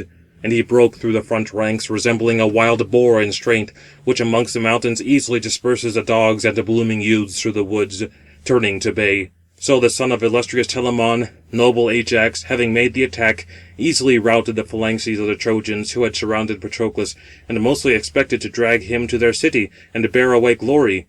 Meanwhile Hippothous, the illustrious son of Pelasgian Lethus, was dragging him by the foot through the violent conflict, having bound him with a strap at the ankle round the tendons, gratifying Hector and the Trojans. But soon came evil upon him, which no one, even of those desiring it, averted from him. Him the son of Telamon, rushing through the crowd, smote in close fight through the brazen-cheeked helmet. The horse-haired helmet was cleft by the point of the weapon, stricken by the great spear and strong hand. And the brain, bloody, gushed out of the wound at the cone of the helmet, and his strength was there relaxed. Then he let fall from his hands the foot of magnanimous Patroclus to lie upon the earth, and near him he himself fell, prone upon the dead body, far away from fertile Larissa. Nor did he repay the debt of nourishment to his beloved parents, for his life was short, subdued by the spear of magnanimous Ajax. But Hector again aimed at Ajax with his shining spear. He, however, seeing it opposite, avoided the brazen spear by a little. But he struck Schedius, the magnanimous son of Iphitus, by far the bravest of the Phocians, who inhabited dwellings in renowned Panopeus, ruling over many men. Him he smote under the middle of the clavicle, and the brazen point of the weapon went quite through, near the extremity of the shoulder. Falling he made a crash, and his arms rang upon him. Then Ajax again smote warlike Phorcys, the son of Phaenops, in the middle of the belly, while defending Hippothous. And he broke the cavity of the corslet, and the brazen weapon drank his entrails through. And falling in the dust, he seized the earth with the palm of his hand. The foremost warriors and illustrious Hector retreated, but the Greeks shouted loudly, and drew off the bodies, both Phorcys and Hippothous, and they loosed the armour from their shoulders. Then again would the Trojans, routed by the warlike Greeks, have gone up to Ilium, subdued through cowardice. But the Argives on their part, by their valour and might, would have obtained glory, even contrary to the destined will of Jove, had not Apollo himself excited Æneas, in body like unto Periphas the herald, son of Iphitus, who, knowing prudent counsels in his mind, had grown old, as a herald, with his aged sire. Assimilating himself to him, Apollo the son of Jove addressed him. O Æneas, how could ye preserve lofty Ilium against the deity, since I behold these other men relying on their bravery and might and valour, and their number, and possessing a dauntless host? Yet Jove wills the victory to us, rather than to the deny, yet ye greatly tremble, nor fight. Thus he spoke, but Æneas, seeing him before him, recognized far-darting Apollo, and loudly shouting, addressed Hector. O Hector, and ye other leaders of the Trojans and allies, this now indeed is a shame, that we, subdued by cowardice, should go up to Ilium, driven by the warlike Achaeans. For already even now some one of the gods, having stood near to me, declared that Jove, the highest counsellor, is an ally of the battle to us. Wherefore let us go direct against the Greeks, nor let them quietly move the dead Patroclus to the ships. Thus he spoke, and then springing forth, stood far before the front ranks. But they rallied, and stood opposed to the Greeks. Then Æneas wounded with his spear Leocritus, son of Arisbus, the brave companion of Lycomedes. Him falling, warlike Lycomedes pitied, and advancing very near, he stood, and hurled with his shining spear, and struck Apicion, the son of Hippasus, shepherd of the people, in the liver, beneath the diaphragm, and immediately relaxed his limbs. He had come from fertile Paeonia, and next to Asteropaeus was the bravest to fight. Warlike Asteropaeus pitied him fallen, and he rushed forward, willing to fight with the Greeks. But not yet could he do so, for those standing around Patroclus were fenced in on every side with shields, and held their spears before them, for Ajax went eagerly among all, greatly cheering them on. He suffered not any one either to retire from the body, nor any of the Greeks to fight in front, excelling the others, but vigorously to stalk around for defence, and to combat in close fight. Thus did mighty Ajax command, but the earth was moistened with purple gore, whilst upon each other fell the dead bodies of the Trojans and courageous allies, and of the Greeks. For neither did they fight bloodlessly, although far fewer perished, because they were ever mindful throughout the tumult to repel severe labour from each other. Thus indeed they fought like a fire, nor would you say that the sun was safe, or the moon, for they were wrapped in dark haze in the combat, as many of the bravest as stood around the dead son of Menœtius. The other Trojans and well-armed Greeks, however, fought at ease beneath the atmosphere. The piercing splendour of the sun was expanded over them, and the cloud did not appear over all the earth, nor the mountains. Resting at intervals they fought, avoiding the cruel weapons of each other, standing far asunder, whilst those in the middle suffered hardships from darkness and from war, and were afflicted by the ruthless brass, as many as were most brave. But two heroes, illustrious men, Thrasymedes and Antilochus, had not yet heard that blameless Patroclus was dead, but thought that, still alive, he was fighting with the Trojans in the foremost tumult. But these, watching the slaughter and the flight of their companions, fought apart, since Nestor had so ordered, urging them on to battle from the black ships. But to these all day a mighty contest of severe strife arose, and ever incessantly the knees, the legs, and the feet of each under him, the hands and the eyes of those fighting around the brave companion of swift-footed Achates, were defiled with fatigue and perspiration. And as when a man gives the hide of a huge ox, saturated with grease, to his people to stretch, but they, having received, stretch it, standing apart from each other in a circle, and straightway the moisture exudes, and the oily matter enters, many pulling it, till it is stretched in every direction, so they on both sides drag the body here and there in a small space. For the mind of the Trojans, on the one hand, eagerly hoped to draw him to Ilium, but of the Greeks, on the other, to the hollow ships. Around him arose a fierce tumult, nor could Mars, the exciter of troops, nor Minerva, having beheld it, have found fault, not even if wrath had particularly come upon her. Such an evil labour of men and horses did Jove extend over Patroclus that day. Nor as yet did noble Achilles at all know that Patroclus was dead, because they fought far from the swift ships, beneath the wall of the Trojans. He never thought in his mind that he was dead, but that alive, having approached the gates, he would return back, since he did not at all suppose that he could sack the city without him. For he had often heard this from his mother, hearing it apart, who used to tell him the design of mighty Jove. Yet his mother had not then told him so great an evil as had happened, that the companion by far most dear to him had perished. But they, ever around the dead body, holding their sharp spears, charged incessantly, and slaughtered one another. And thus would some of the brazen-mailed Greeks say, "O friends, surely it will not be honourable for us to retreat to the hollow ships, but rather let the black earth here gape for us all. This indeed would at once be better for us, than that we should permit the horse-breaking Trojans to drag him to their city, and obtain glory."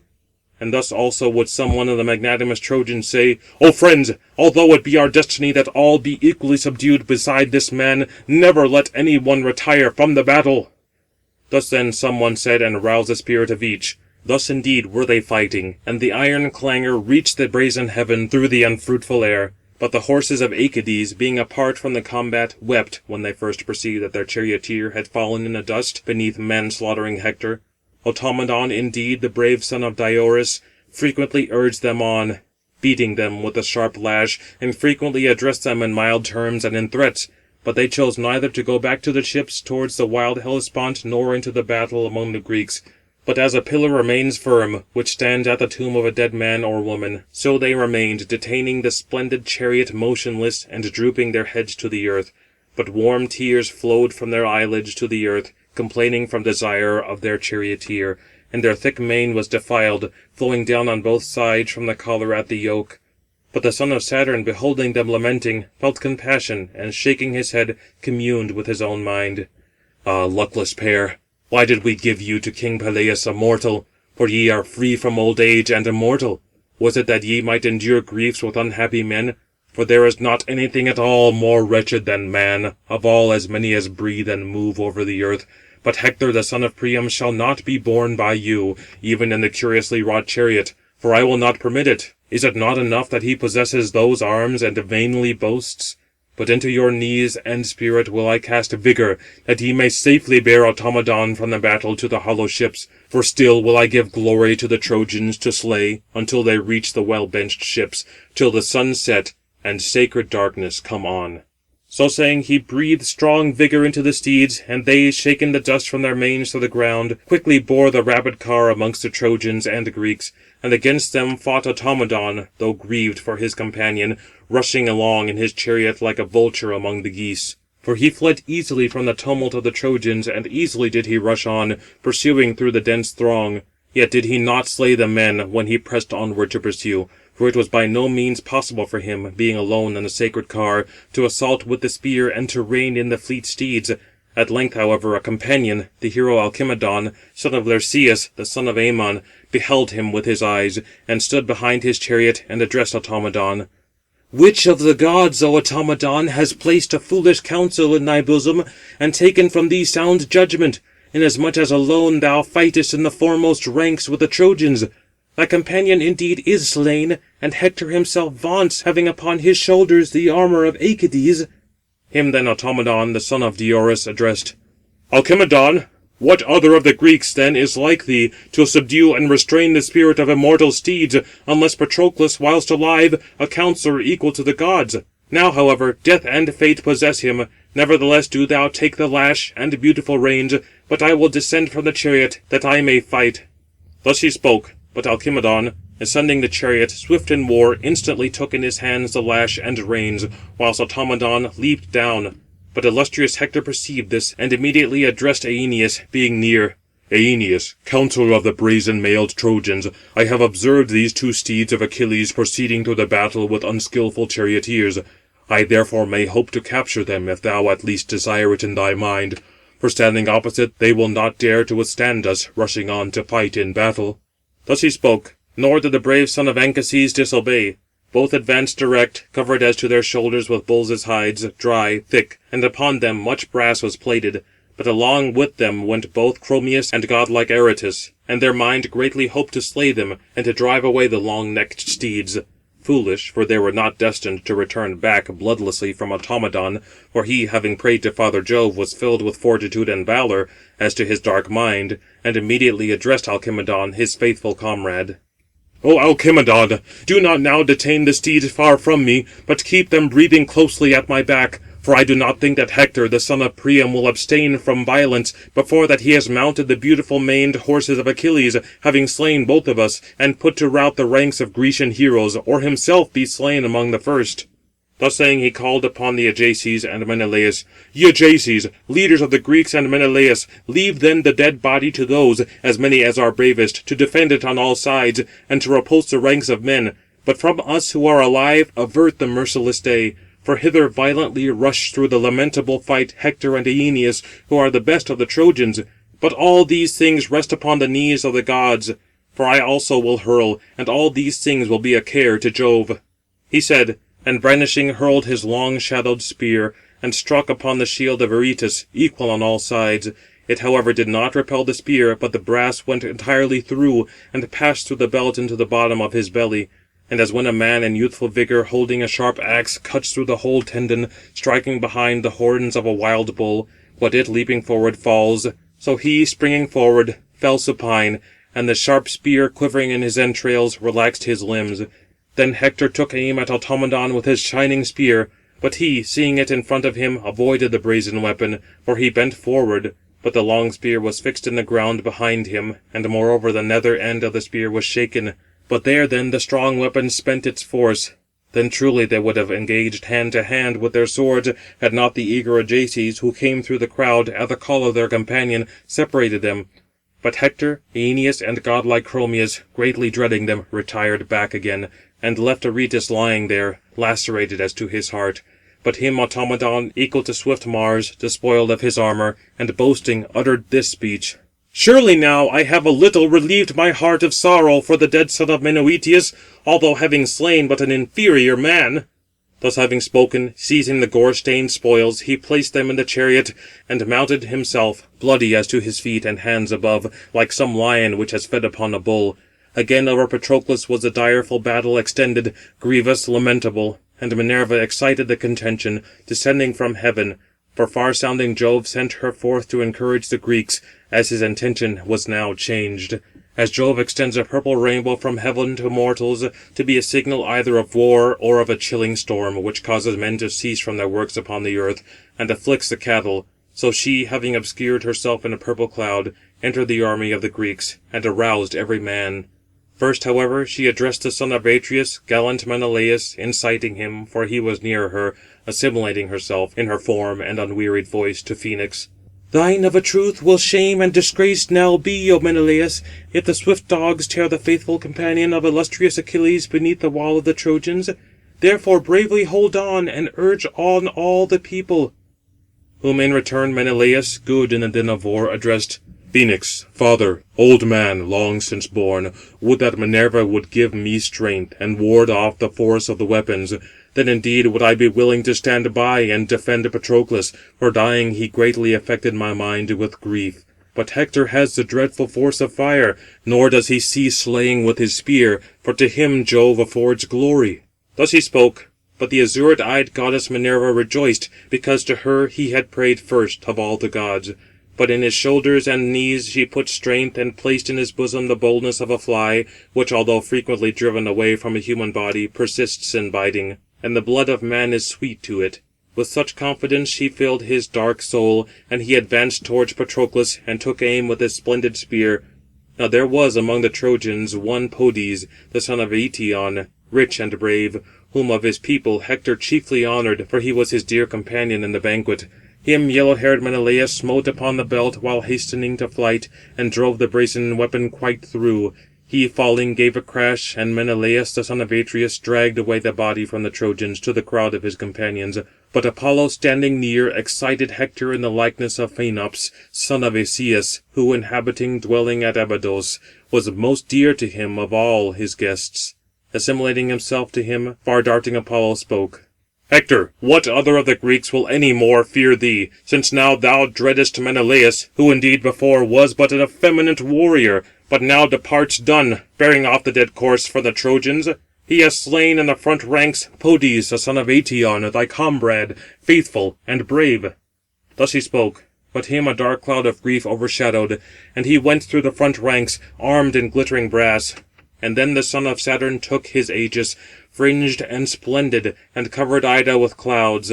But having flashed his lightning, he thundered very loudly, and shook the mountain, and he gave victory to the Trojans, but put the Greeks to flight. Peneleus the Boeotian first was leader of the flight, for he was wounded slightly on the tip of the shoulder with a spear, being always turned frontwards. But the spear of Polydamas grazed even to the bone, for he, coming close, had wounded him. Next Hector wounded Leitus, son of magnanimous Electryon, on the hand at the wrist, and caused him to cease from battle. Then looking around him, he trembled, since he no longer hoped in his mind to be able to fight with the Trojans, holding his spear in his hand. But Idomeneus had struck on the corslet, upon the breast near the pap, Hector rushing after Leitus. The long spear, however, was broken at the socket, and the Trojans shouted. But Hector discharged his javelin at Idomeneus, the son of Deucalion, as he was standing in his car. Him he missed by a little, but struck Coranus, the attendant and charioteer of Meriones, who had followed him from well-situated Lyctus. For at first on foot, having left his equally plied ships, he came, and would have secured a decided victory to the Trojans, had not Coranus quickly driven on his swift-footed steeds. To him then Coranus came as a help, and warded off the merciless day. But he himself lost his life beneath manslaughtering Hector. Him he smote beneath the jawbone and ear, and the extremity of the spear forced out his teeth, and cut through the middle of his tongue. He fell from his chariot, and the reins dropped to the ground. And Meriones, stooping, lifted them from the plain in his own hands, and addressed Idomeneus: Lash on now, until thou reach the swift ships, for even thou thyself perceivest that victory is no longer on the side of the Achaeans. Thus he spake, and Idomeneus lashed on the beautiful maned steeds to the hollow ships, for fear now seized his mind. Nor did Jove escape notice of magnanimous Ajax and Menelaus, when he for the present gave the dubious victory to the Trojans. But to them the mighty Ajax, son of Telamon, began to speak: Alas! Even who is very stupid might now know that Father Jove himself is aiding the Trojans. For the weapons of them all take effect, whoever may throw them, whether coward or brave man. Jove certainly directs them all, but the weapons of all of us fall to the earth in vain. Come, however, let us devise the best plan, both how we may drag off the course, and how we ourselves may be a source of joy to our beloved comrades, having returned home. They of a truth beholding us here are grieved, and think that we shall no longer resist the might and invincible hands of manslaughtering Hector. But would there were some companion who would quickly bring word to Achilles, since I think he has not yet heard the mournful tidings, that his dear comrade has died. But nowhere can I see such a person among the Greeks, for they and their steeds are together enveloped in darkness. O Father Jove, liberate at least the sons of the Greeks from darkness, make a clear atmosphere, and grant us to see with our eyes, then destroy us in the light, if thus it be pleasing to thee. Thus he spoke, but the sire felt compassion for him weeping, and immediately dissipated the haze, and removed the cloud. And the sun shone forth, and the whole battle was displayed. And then Ajax addressed Menelaus, good in the din of war.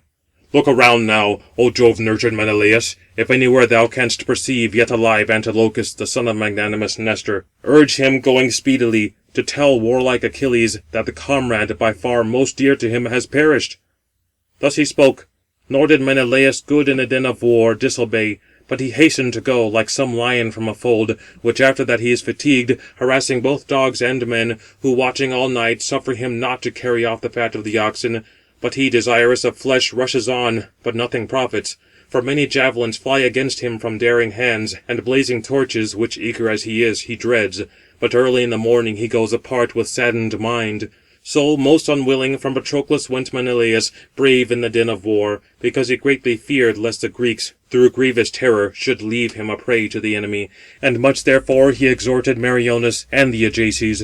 Ye Ajaces, leaders of the Greeks, and Meriones, now let each one be mindful of the gentleness of wretched Patroclus. For when alive he knew how to be mild to all, but now indeed death and fate overtake him. Thus then having spoken, yellow-haired Menelaus departed, gazing round in all directions, like an eagle, which they say sees most acutely of birds beneath the sky, and which, though being aloft, the swift-footed hare does not escape, when lying beneath a dense foliaged thicket. But he pounces upon it, and quickly seizing it, deprives it of life.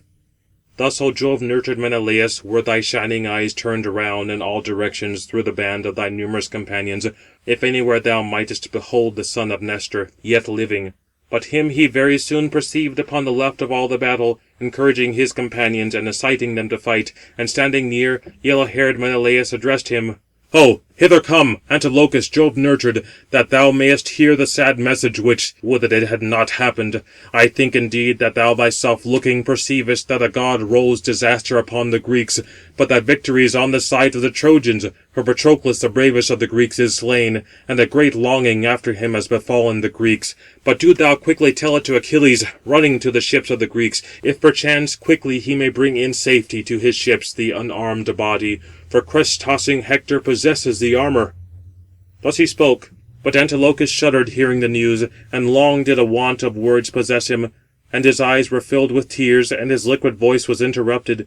Yet not even thus did he neglect the command of Menelaus, but he hastened to run, and gave his armour to Laodocus, his blameless companion, who near him managed the solid-hoofed steeds. Him, however, his feet bore, weeping, from the battle, about to communicate the evil news to Achilles, son of Peleus. Nor, O Jove-nurtured Menelaus, was thy mind willing to aid the harassed comrades, in the place whence Antilochus had departed, and great longing after him was caused to the Pylians. But to them he sent noble Thrasymmedes, and he himself went again towards the hero Patroclus. But arriving, he stood beside the Ajaces, and immediately addressed them. Him indeed I have now dispatched to the swift ships, to go to swift-footed Achilles, yet I do not think that he will come, although greatly enraged with noble Hector. For being unarmed, he could by no means fight with the Trojans. Let even us then ourselves deliberate upon the best plan, as well how we shall draw off the body, as also how we ourselves may escape death and fate from the clamour of the Trojans. But him mighty Telamonian Ajax then answered, All things correctly hast thou spoken, O illustrious Menelaus. But do thou and Meriones, stooping quickly under it, having lifted it up, bear the body from the fight, whilst we two of like name, possessing equal courage, will fight with the Trojans and with noble Hector, we who even formerly have sustained the sharp conflict, remaining by each other.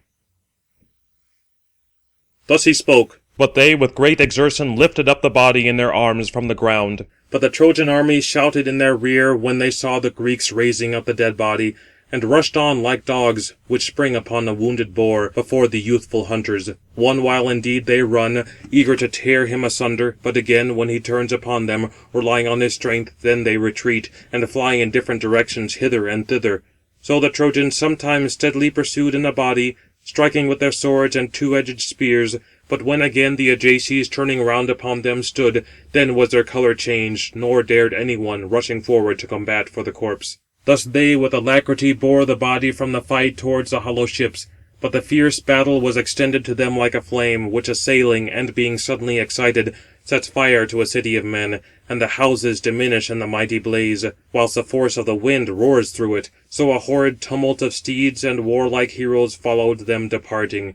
But as mules, exerting vast strength, drag from a mountain along a rugged path either a beam or a large piece of timber for shipbuilding, but the spirit within them as they hasten is wearied equally with fatigue and perspiration, so they with alacrity bore away the body, whilst the Ajaces behind them checked the enemy, as a barrier of wood, stretched straight across a plain, restrains water, which checks the furious courses even of rapid rivers, and immediately turning them, directs the streams of all into the plain, nor can they at all burst through it, though flowing with violence.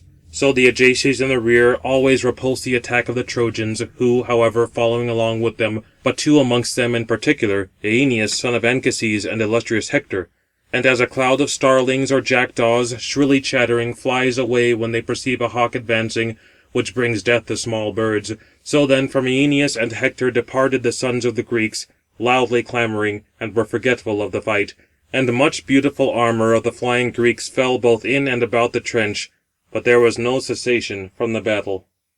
End of Book the 17th.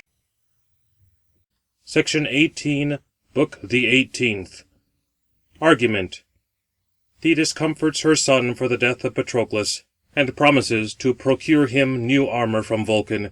At the command of Juno, Achilles comes forth and strikes terror into the enemy. The body of Patroclus is rescued and prepared for funeral rites, and Vulcan forges a suite of armour and a splendid shield for Achilles. Thus they then were fighting, like a blazing fire. But swift-footed Antilochus came as a messenger to Achilles. Him he found in front of his lofty-prowed ships, revolving in his mind those things which had already been accomplished, and then groaning, he communed with his own mind. Ah me! Why are the long-haired Achaeans driven back in confusion to the ships, routed through the plain? I fear lest the gods have accomplished evil sorrows to my soul, as my mother once informed me, and told me that the bravest of the Myrmidons, I being yet alive, would leave the light of the sun by the hands of the Trojans. Too surely now the valiant son of Menœtius is dead, obstinate one. Certainly I desired him, having repelled the hostile fire, to return to the ships, nor to fight bravely with Hector. Whilst he was revolving these things in his mind and in his soul, in the meantime the son of illustrious Nestor drew near, shedding warm tears, and delivered his sad message. Alas, O son of warlike Peleus, surely thou wilt hear a very grievous message, which would that it had not taken place. Patroclus lies low, and around his unarmed corse they are now fighting, whilst crest-tossing Hector possesses his armour. Thus he spoke. But him a black cloud of grief overshadowed, and taking the burnt ashes with both hands, he poured them on his head, and denied his comely countenance.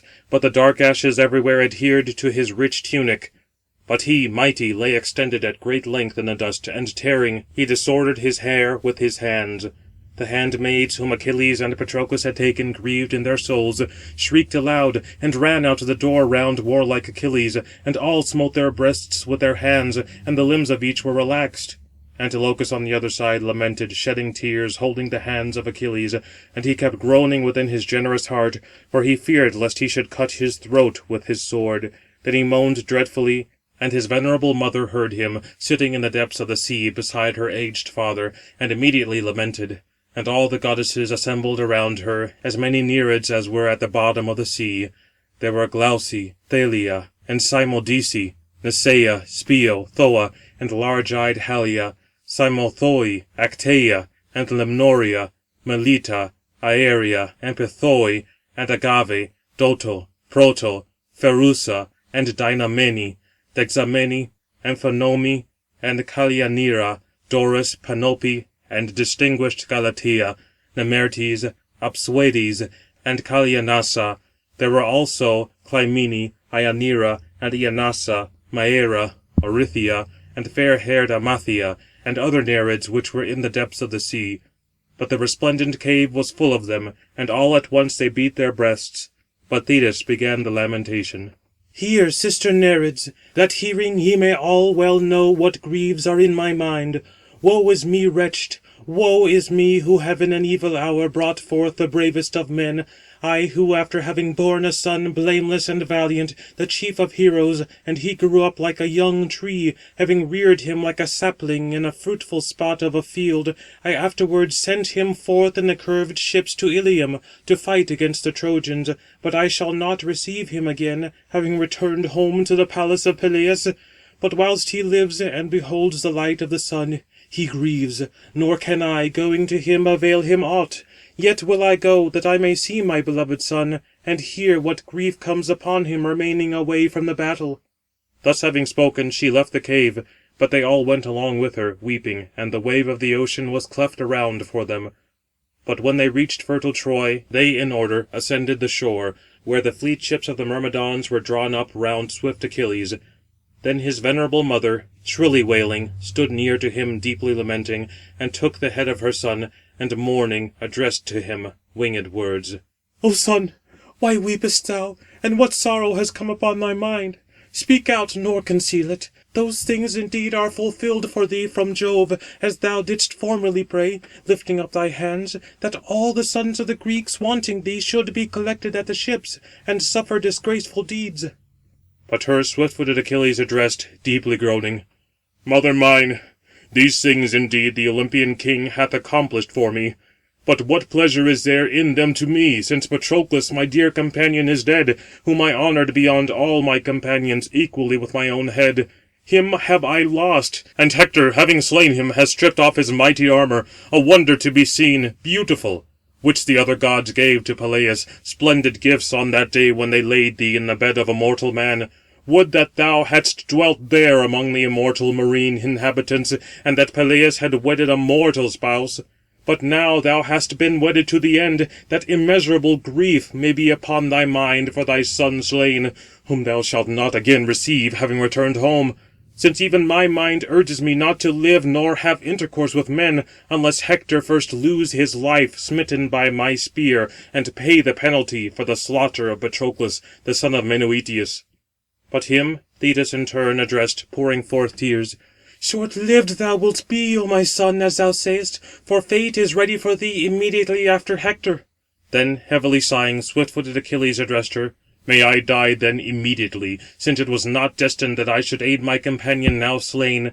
But he indeed hath perished far away from his native land, and longed for me to be an averter of his doom. But now, since I shall not return to my dear fatherland, nor have been a preservation to Patroclus, or to my other companions, who have been subdued in great numbers by noble Hector, but sit beside the ships, an useless weight on the earth, being such as is none of the brazen-mailed Achaeans in war, though in council there are others superior, would that therefore contention might be extinguished from gods and men, and anger which is wont to impel even the very wisest to be harsh, and which much sweeter than distilling honey like smoke rises in the breasts of men, so now did Agamemnon, king of men, enrage me. But although greatly grieved, let us leave these things to pass by as done, subduing, from necessity, our own spirit within our bosoms. But now will I go, that I may find Hector, the destroyer of my friend, and I will accept death whensoever Jove and the other immortal gods shall please to accomplish it. For not even the might of Hercules escaped death, who was very dear to King Jove, the son of Saturn, but fate subdued him, and the grievous wrath of Juno. So also shall I lie, when I am dead, if a similar fate be destined for me. But now may I bear away illustrious glory, and compel some one of the Trojan women and deep-robed Dardanians to sigh frequently, wiping away the tears from her tender cheeks with both hands. And may they know that I have long ceased from battle. Wherefore do not hinder me from the combat, although loving me, for thou wilt not persuade me. Him then the silver-footed goddess Thetis answered, Certainly this is true, O son, nor is it an evil thing to avert utter destruction from our friends when afflicted. But thy beautiful arms, brazen and shining, are detained among the Trojans, which crest-tossing Hector himself, having on his shoulders, boasts of. Yet I suspect that he will not long glory in them, for death is near to him. But do thou by no means enter the slaughter of Mars before thou beholdest me with thine eyes coming hither. For at dawn I will return with the rising sun, bearing beautiful armour from King Vulcan." Thus having spoken, she turned round from her son, and being turned, addressed her marine sisters. "Enter ye now the broad bosom of the deep, about to behold the marine old man, and the mansions of my sire, and tell him all things. But I go to lofty Olympus, to Vulcan, the skilful artist, to try if he is willing to give my son illustrious glittering armour." Thus she spoke, but they immediately sank beneath the wave of the sea. But Thetis, the silver-footed goddess, again departed to Olympus, that she might bear the illustrious armour to her beloved son. Her on the one hand her feet bore towards Olympus, but the Greeks, flying with the heaven-sent uproar from man-slaughtering Hector, reached the ships and the Hellespont. Nor had the well-grieved Greeks drawn off the dead body of Patroclus, the attendant of Achilles, out of the reach of weapons. For now again both infantry and cavalry pursued him, and Hector, the son of Priam, like unto a flame in violence.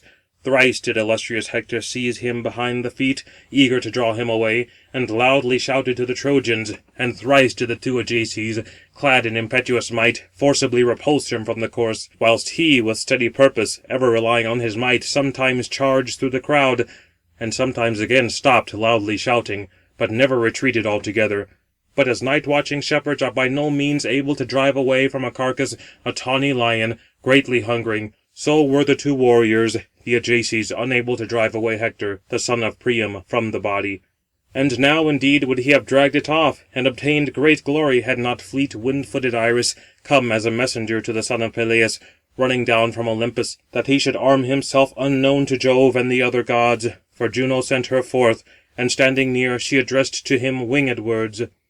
"Arise, son of Peleus, most terrible of all men, defend Patroclus, for whom a dire contest is maintained before the ships. But they are slaughtering each other, the one party fighting for the slain corpse, while the other, the Trojans, rush on, that they may drag him away to wind-swept Ilium. And above all, illustrious Hector desires to seize him, for his mind prompts him to fix his head upon stakes, having cut it from the tender neck. But up, nor lie longer, but let reverence touch thy soul, that Patroclus should be a source of delight to Trojan dogs. A disgrace would be to thee, if the dead body should come at all defiled." But her noble swift-footed Achilles then answered, "Which of the gods, O goddess Iris, sent thee as a messenger to me?"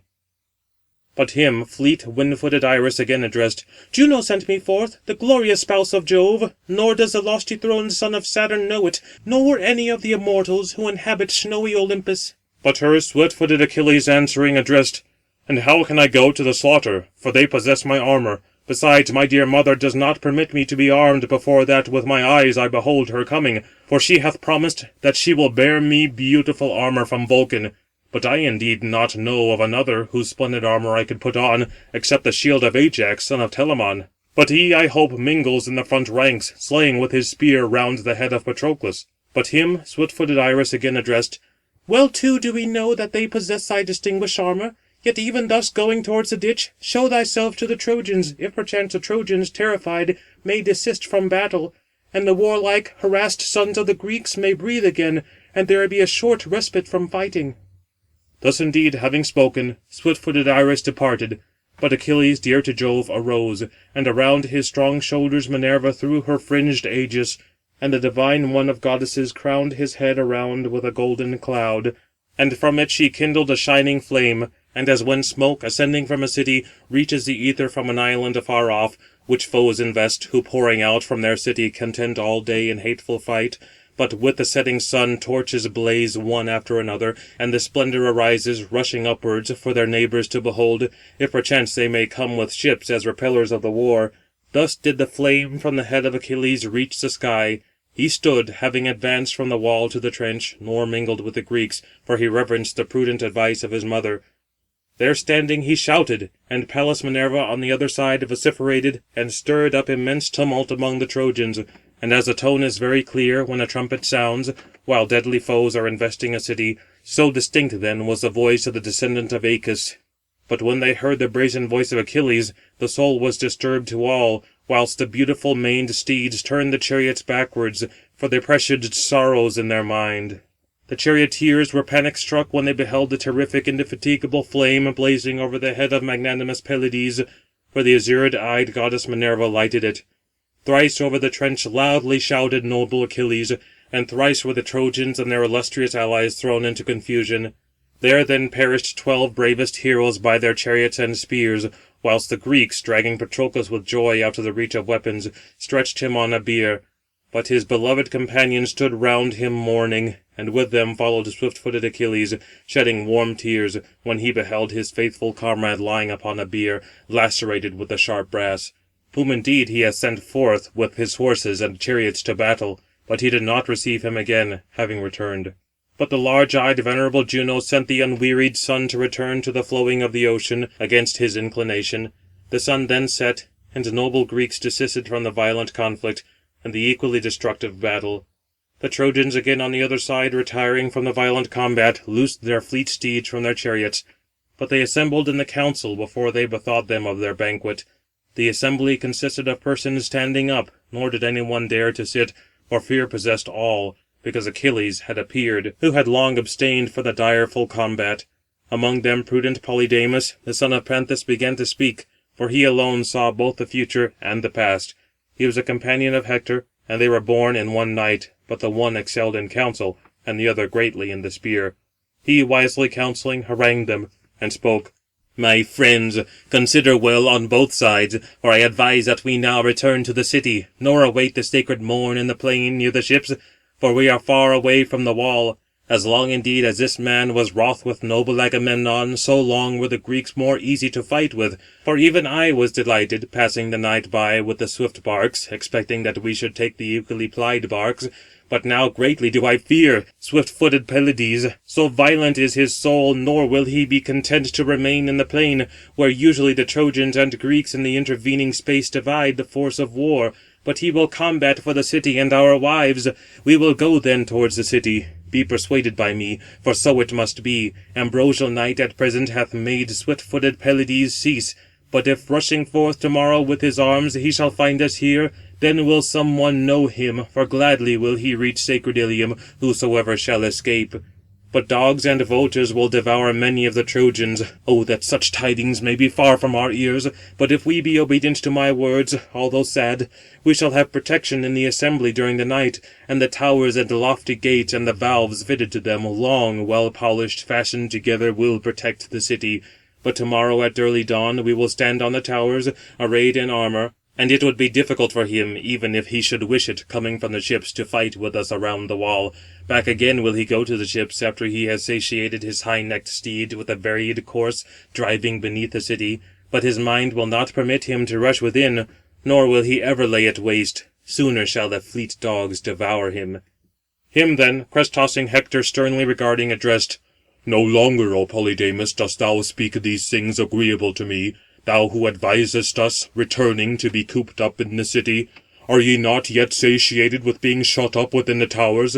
Formerly indeed all articulately speaking men pronounced the city of Priam rich in gold and in brass.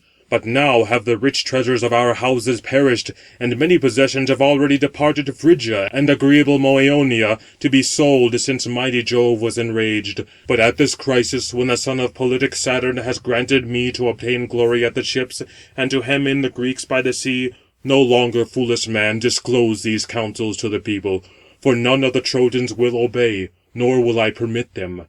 But come, let us all obey as I shall advise. At present take supper into your ranks throughout the army. Be mindful of the watch, and keep guard each of you. But whosoever of the Trojans is particularly anxious about his possessions, collecting them together, let him give to the people to be publicly consumed.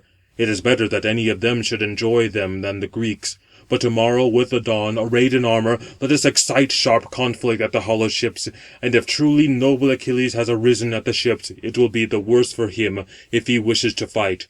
I indeed will not fly him from the horrid-sounding battle, but will stand very obstinately against him, whether he bear away great glory, or I bear it away. Mars is common, and even slays the slayer." Thus Hector harangued, and the Trojans shouted in applause. Foolish men! For Pallas Minerva had taken away their senses from them. For they assented to Hector, advising destructive things, whilst no one assented to Polydamas, who advised prudent counsel.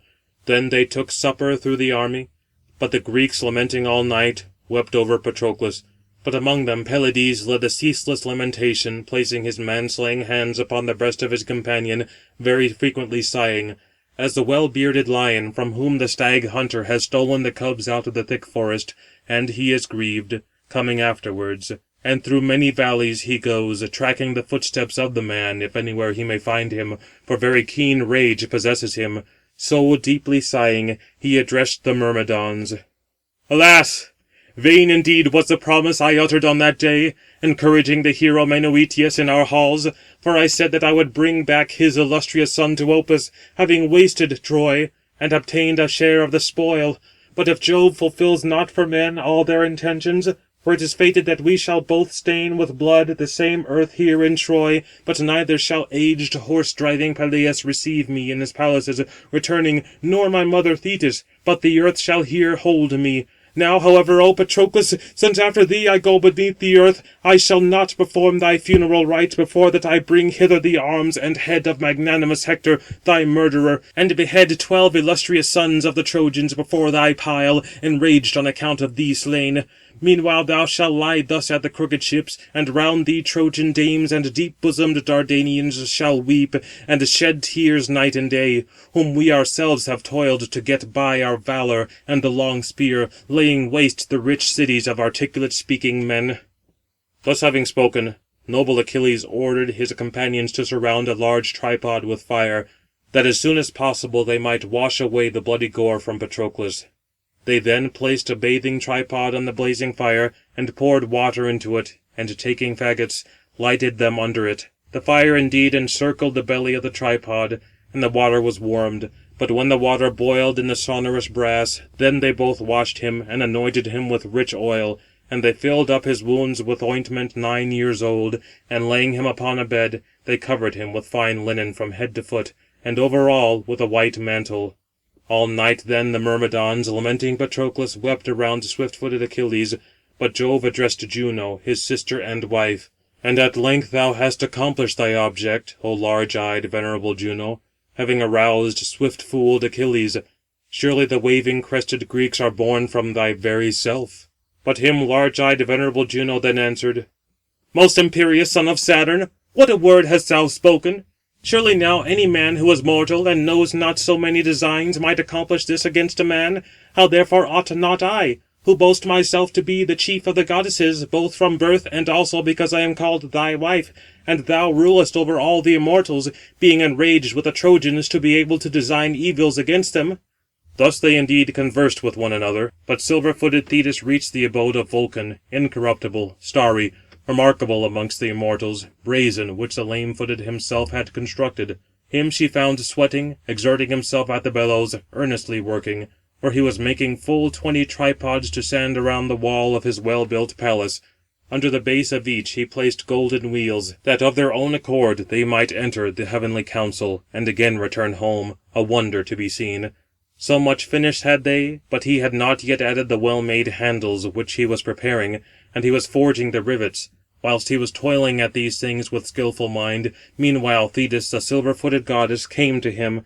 But the beautiful and fair-veiled Charis, whom illustrious Vulcan had espoused, advancing beheld her, and hung upon her hand, and addressed her, and spoke.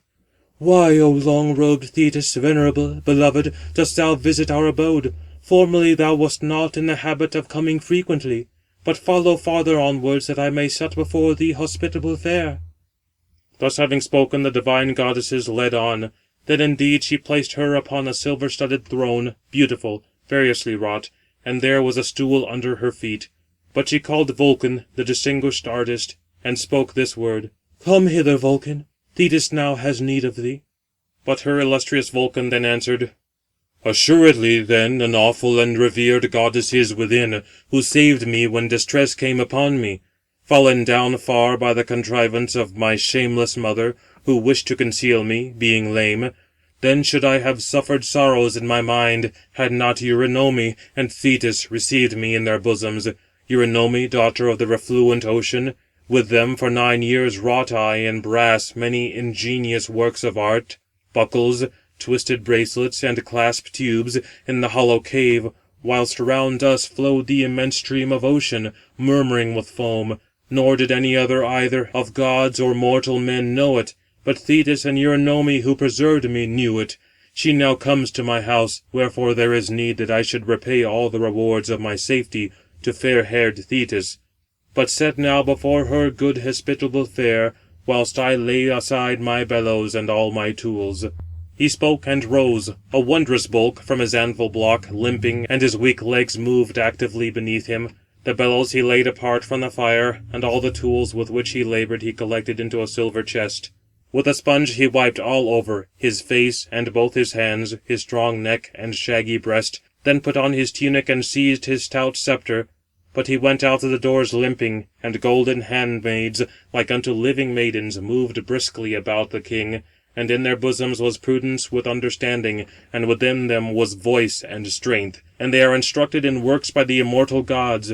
These were busily occupied by the king's side. But he, hobbling along, sat down upon a splendid throne near where Thetis was, and hung upon her hand, and spoke, and addressed her. "Why, long-robed Thetis, venerable and dear, hast thou come to our abode? For indeed thou didst not often come before. Make known what thou desirest, for my mind orders me to perform it, if in truth I can perform it, and if it is to be performed." Him then Thetis, pouring forth tears, answered, "O Vulcan, has any then, as many as are the goddesses in Olympus, endured so many bitter griefs in her mind, as to me above all, Jove, the son of Saturn, has given sorrows? Me, from among the other marine inhabitants, has he subjected to a man, to Peleus, son of Acus, and I have endured the couch of a man very much against my will. He indeed now lies in his palaces, afflicted with grievous old age, but now other woes are my lot. After he had granted me to bring forth and nurture a son, distinguished among heroes, and who grew up like a plant, him having reared as a plant in a fertile spot of the field, I sent forth in the crooked barks to Ilium, to fight with the Trojans. But him I shall not receive again, having returned home to the mansion of Peleus. As long, however, as he lives to me, and beholds the light of the sun, he suffers sorrow, nor am I, going to him, able to avail him aught. The maid whom the sons of the Greeks selected as a reward for him, her hath King Agamemnon taken back again from his hands. Certainly, grieving for her, he has been wasting his soul, whilst the Trojans were hemming in the Greeks at the ships, nor suffered them to go beyond the gates. But the elders of the Greeks supplicated him, and named many distinguished presents.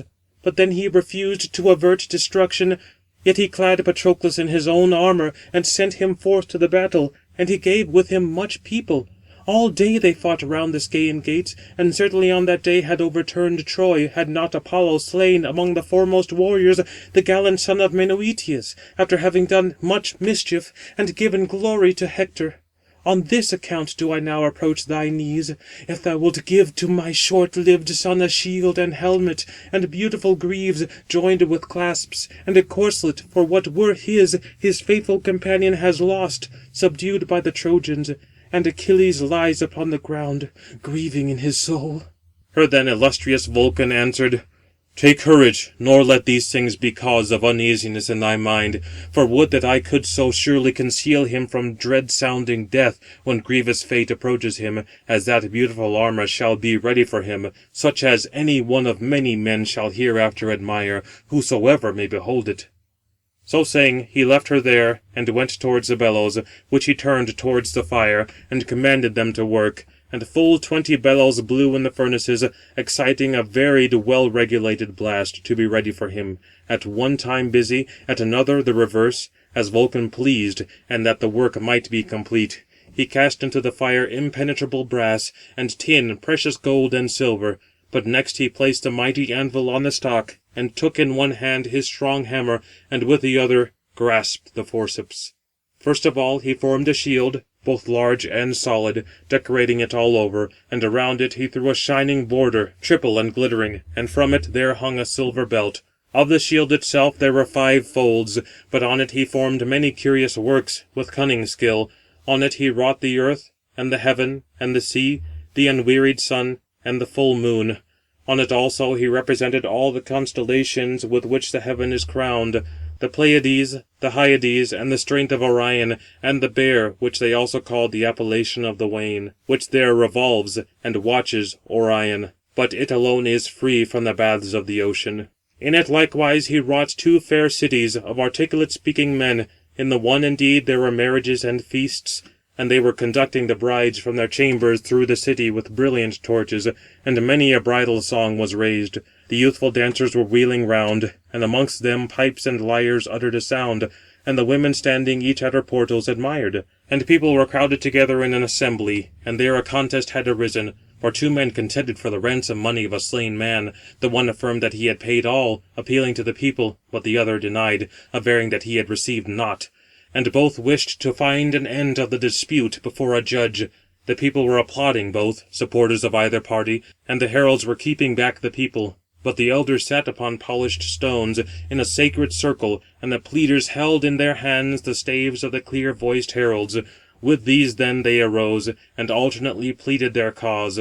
Moreover, in the midst lay 2 talents of gold, to give to him who should best establish his claim among them. But round the other city sat 2 armies of people, glittering in arms.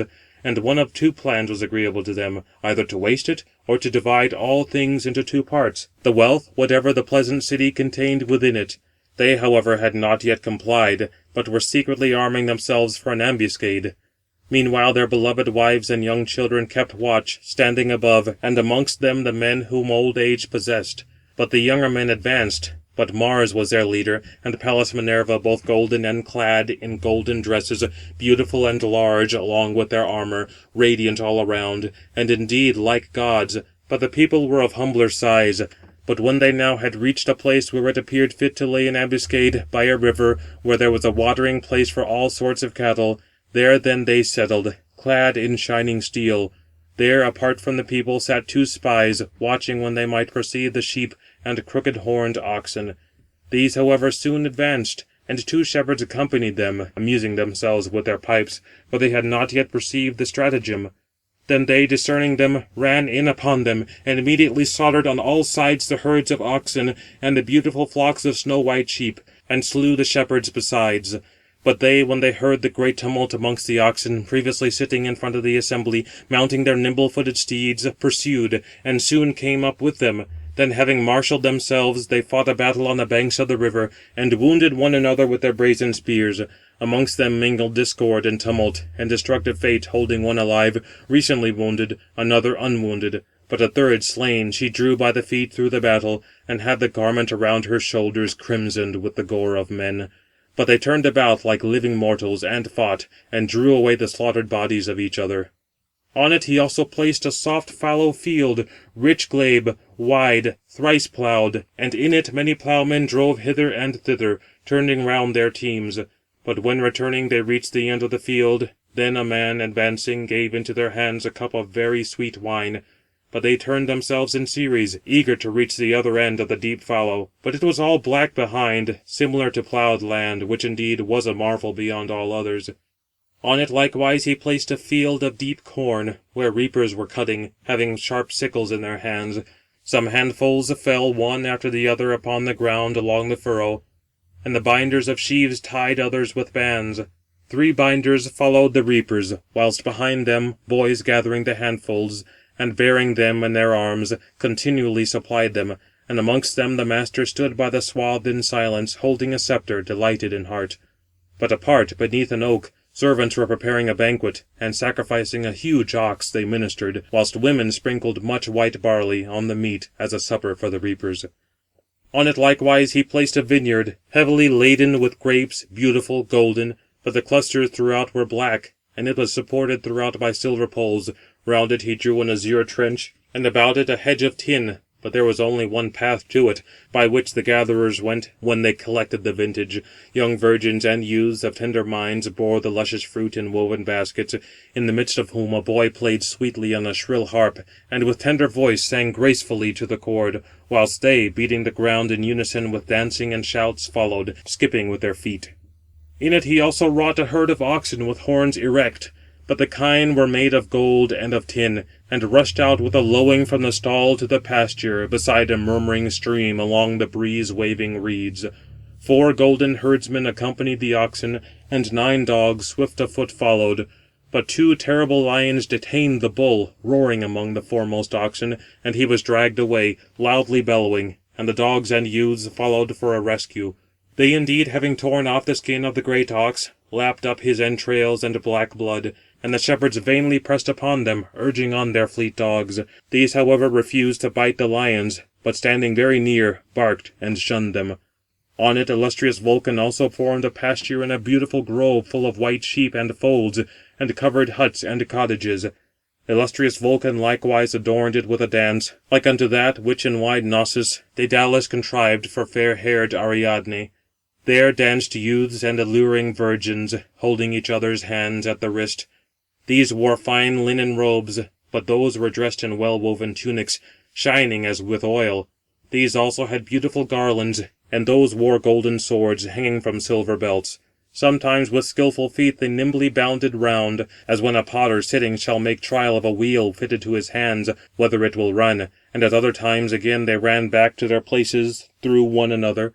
But a great crowd surrounded the pleasing dance, amusing themselves, and amongst them 2 tumblers, beginning their song, spun round through the midst. But in it he also formed the vast strength of the river Oceanus, near the last border of the well-formed shield. But when he had finished the shield, large and solid, he next formed for him a corslet, brighter than a splendour of fire. He also made for him a strong helmet, fitted to his temples, beautiful and variously ornamented, and on it placed a golden crest, and made greaves for him of ductile tin. But when renowned Vulcan had with toil made all the armour, lifting it up, he laid it before the mother of Achilles. But she, like a hawk, darted down from snowy Olympus, bearing from Vulcan the shining armour. End of Book the 18th. Section 19, Book the 19th. Argument. Thetis, having brought Achilles his new armour, and promised to preserve the body of Patroclus from corruption, he is reconciled to Agamemnon, and being miraculously invigorated by Minerva, goes forth to battle, regardless of the prediction of his fate by his horse Xanthus. Saffron-robed Morn was rising from the streams of ocean, that she might bear light to immortals and mortals. But Thetis came to the ships, bearing the gifts from the god. Her dear son she found lying upon Patroclus, bitterly lamenting, and his numerous companions were lamenting around him. But near to him stood the divine of goddesses, and hung upon his hand, and spoke, and addressed him. My son, let us suffer him now to lie, grieved although we be, since first he has been laid low by the counsel of the gods. But do thou receive these distinguished arms from Vulcan, very beautiful, such as no man has ever worn upon his shoulders. Having thus spoken, the goddess placed the armour before Achilles, and they, all curiously wrought, clashed aloud. Then tremor seized all the Myrmidons, nor did any one dare to look directly at them, but they fled in fear. But when Achilles saw them, the more rage entered him, and his eyes shone terribly beneath his eyelids, like a flame, and he was delighted, holding in his hands the splendid gifts of the god. But after he had delighted his mind, beholding these artificial works, he immediately addressed to his mother winged words. Mother mine, the god hath indeed given arms, such as are fit to be works of immortals, nor that a mortal man could make. Truly now will I arm myself. But I very much fear, lest in the meantime the flies, having entered the gallant son of Menœtius by his spear-inflicted wounds, create maggots, and pollute the corse, for life in it is destroyed, and all the parts of the body grow putrid. But him the silver-footed goddess Thetis then answered, My child, let not these things be a care to thy mind. I will endeavour to drive away from him the fierce swarms, the flies which devour heroes slain in battle. For although he lie an entire year, his body shall always be uncorrupted, or even better. But do thou, having summoned the Grecian heroes to an assembly, having renounced thy wrath towards Agamemnon, the shepherd of the people, arm thyself quickly for war, and put on thy might. Thus therefore, having spoken, she infused into him the most daring courage, and then instilled into Patroclus, through the nostrils, ambrosia and ruby nectar, that his body might be uncorrupted. But noble Achilles went along the shore of the sea, shouting fearfully, and aroused the Grecian heroes, so that even those who used formerly to remain in the assemblage of the ships, both those who were pilots, and who held the rudders of the ships, and the pursuers who were at the ships, dispensers of food, even these men indeed went to the assembly, because Achilles appeared, for he had long abstained from the grievous battle. And 2 servants of Mars, the warlike son of Tydeus, and noble Ulysses, went limping, leaning upon a spear, for they still had painful wounds, and advancing they sat in the front seats. But last came the king of men, Agamemnon, having a wound. For him also, in the sharp battle, Coon, the son of Antenor, had wounded with his brazen spear. Then when all the Greeks were assembled, swift-footed Achilles, rising up amongst them, said, "Son of Atreus, this would surely have been somewhat better for both thee and me, when we too, grieved at heart, raged with soul-devouring contention for the sake of a girl. Would that Diana had slain her with an arrow in the ships on that day, when wasting I took Lyrnessus. Then indeed so many Greeks had not seized the mighty ground in their teeth under the hands of the enemy, I being continually enraged. This, however, was better for Hector and the Trojans, but I think the Greeks will long remember the contention of you and me. But let us leave these things as past, although grieved, subduing from necessity the soul within our bosoms. And now I terminate my wrath, nor is it at all fit that I always obstinately be enraged. But come quickly, incite the long-haired Achaeans to battle, in order that still I may make trial of the Trojans, going against them, if they wish to pass the night at the ships. But of them I think that any will very gladly bend the knee, whoever shall escape out of the destructive fight from my spear." Thus he spoke, but the well-grieved Greeks rejoiced, the magnanimous son of Peleus renouncing his wrath. But them the king of men, Agamemnon, also addressed out of the same place, from his seat, nor advancing into the midst. "O friends, heroes of the Greeks, servants of Mars, it is becoming indeed that ye should hearken to me, thus rising, nor is it convenient that thou shouldst interrupt, for it is difficult even for one being skilled. But in a great uproar of men, how can any one hear or speak?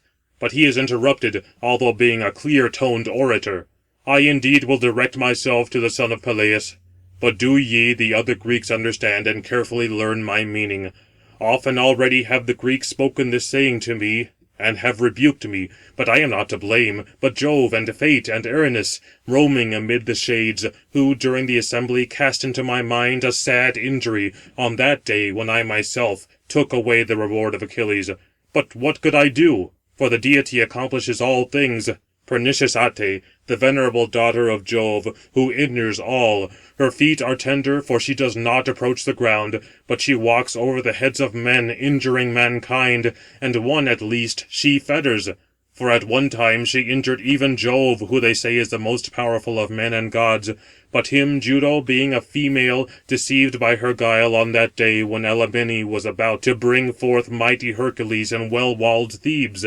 He indeed, boasting, had said among all the gods, "Hear me, all ye gods and all ye goddesses, whilst I speak those things which the mind within my bosom urges. This day Ilithia, presiding over births, shall bring into the light a certain man, who shall be ruler over all his neighbours, one of those men of the blood of my race." But him the august Juno addressed, devising guile. "Thou shalt lie, nor shalt thou insure accomplishment to thy speech. But come, swear a firm oath to me, O Olympian, that he shall indeed be ruler over all his neighbours, who shall this day fall between the feet of a woman, among those men who are of the blood of thy family." Thus she spoke, but Jove perceived not her crafty design, but he swore the mighty oath, and afterwards was much befooled. Then Juno, springing forth, quitted the top of Olympus, and came speedily to Achaean Argos, where she knew the noble spouse of Sthenelus, the son of Perseus. And she indeed was pregnant of her beloved son, and the 7th month was at hand. And she brought him into light, being deficient the number of months, but kept back the delivery of Alemene, and restrained the Ilithiae. And herself bearing the message, addressed Jove, the son of Saturn. "Father Jove, hurler of the red lightning, I will put a certain matter in thy mind. A noble man is now born, who shall rule the Argives, Eurystheus, the son of Perseus, thy offspring, nor is it unbecoming that he should govern the Argives." Thus she spoke. But sharp grief smote him in his deep mind, and immediately he seized Ate by her head of shining curls, enraged in his mind, and swore a powerful oath, that Ate, who injures all, should never again return to Olympus and the starry heaven. Thus saying, he cast her from the starry heaven, whirling her round in his hand. But she quickly reached the works of men. On her account he always groaned, when he beheld his beloved son suffering unworthy toil under the labours of Eurystheus. So I also, when the great crest-tossing Hector was thus destroying the Greeks at the sterns of the ships, was not able to forget the wrong which I had formerly foolishly committed. But since I have suffered harm, and Jove has taken away my reason, I am willing again to appease thee, and to give infinite presents. But arise to the battle, and incite the other people, and I myself will pledge myself to furnish all the presents, as many as noble Ulysses yesterday going to thee promised in thy tents. Yet if thou wilt, wait a little, although hastening to battle, and my servants taking the presents from my ship shall bring them, that thou mayest see that I will present thee with appeasing offerings. But him swift-footed Achilles answering addressed: Most glorious son of Atreus, king of men, Agamemnon, whether thou wilt furnish gifts, as is meet, or keep them with me, will be seen. But now let us very quickly be mindful of the contest, for it is not fitting to waste time in idle talk, nor to delay, as a mighty work is yet undone. But as some one may again behold Achilles among the front ranks, destroying the phalanxes of the Trojans with his brazen spear, so also let some one of you, keeping this in mind, fight with his man. But him Ulysses, of many wiles, answering, addressed: Not thus, brave as thou art, O godlike Achilles, urge on the sons of the Greeks, fasting towards Ilium, about to fight with the Trojans. For the conflict will not be for a short time only, when once the phalanxes of men shall mingle, and the god breathe might into both. But command the Greeks to be fed at the ships with food and wine, for this is might and vigour. For a man unrefreshed by food would not be able to fight against the enemy all day to the setting sun. For although he might desire in his mind to fight, yet his limbs gradually grow languid, and thirst and hunger come upon him, and his knees fail him as he goes. The man, on the other hand, who is satiated with wine and food, fights all day with hostile men. The heart within his breast is daring, nor are his limbs at all fatigued before that all retire from battle. And let the king of men Agamemnon bring the gifts into the midst of the assembly, that all the Greeks may see them with their eyes, and thou mayest be delighted in thy mind. Let him moreover swear an oath to thee, standing up among the Greeks, that he has never ascended her bed, nor has been mingled with her, as is the custom, O king of men and wives. And to thee thyself also let the soul within thy breast be placid. Then let him next conciliate thee by a rich banquet within his tents, that thou mayest not have aught wanting of redress. And for the future, O son of Atreus, thou wilt be more just towards another, for it is by no means unworthy that a king should appease a man, when he may first have given offence. But him the king of men, Agamemnon, in return, addressed: I rejoice, O son of Laertes, having heard thy speech, for with propriety hast thou gone through and enumerated all things. These things I am willing to swear, as my mind orders me, in presence of a god, nor will I perjure myself. But let Achilles remain here at least for a little while, though hastening to battle, and do all ye others remain assembled, until they bring the gifts from my tents, and we strike faithful leagues. To thyself, however, O Ulysses, I give this charge, and order thee, selecting the principal youths of all the Greeks, to bear from my ship the gifts, as many as we yesterday promised that we should give to Achilles, and to lead hither the women. But let Talthybius also quickly prepare for me through the wide army of the Greeks a boar to sacrifice to Jove and the sun. Him answering, swift-footed Achilles then addressed: Most glorious son of Atreus, king of men, Agamemnon, at some other time ought they rather to attend to these things, when any cessation of battle hereafter be, and so much ardour be not in my bosom. But at present those lie mangled, whom Hector son of Priam subdued, when Jove gave him the glory. But ye urge them to food. Now indeed I should excite the sons of the Greeks to fight, fasting, but with the setting sun, to prepare a large supper, after we have revenged our disgrace. Before that neither drink nor food shall pass down my throat, my companion being slain, who lies in my tent, torn with a sharp brass, turned towards the vestibule, whilst his comrades mourn around these things are not a care to my mind, but slaughter and bloodshed, and the dreadful groans of heroes. But him much scheming Ulysses answering addressed: "O Achilles, son of Peleus, by far the bravest of the Greeks, thou art superior indeed to me, and not a little more valiant with the spear, but I indeed excel thee much in prudence, because I was born before thee, and no more. Wherefore let thy mind be restrained by my words. Soon is there a satiety of contest to the men, a most abundant crop of whom the brass pours upon the earth, but the harvest is very small. When Jove, who is the umpire of the battle of men, inclines his scales, it is by no means fit that the Greeks should lament the dead with the stomach, for in great numbers, and one upon the other, are they every day falling. When, therefore, could any one respire from toil?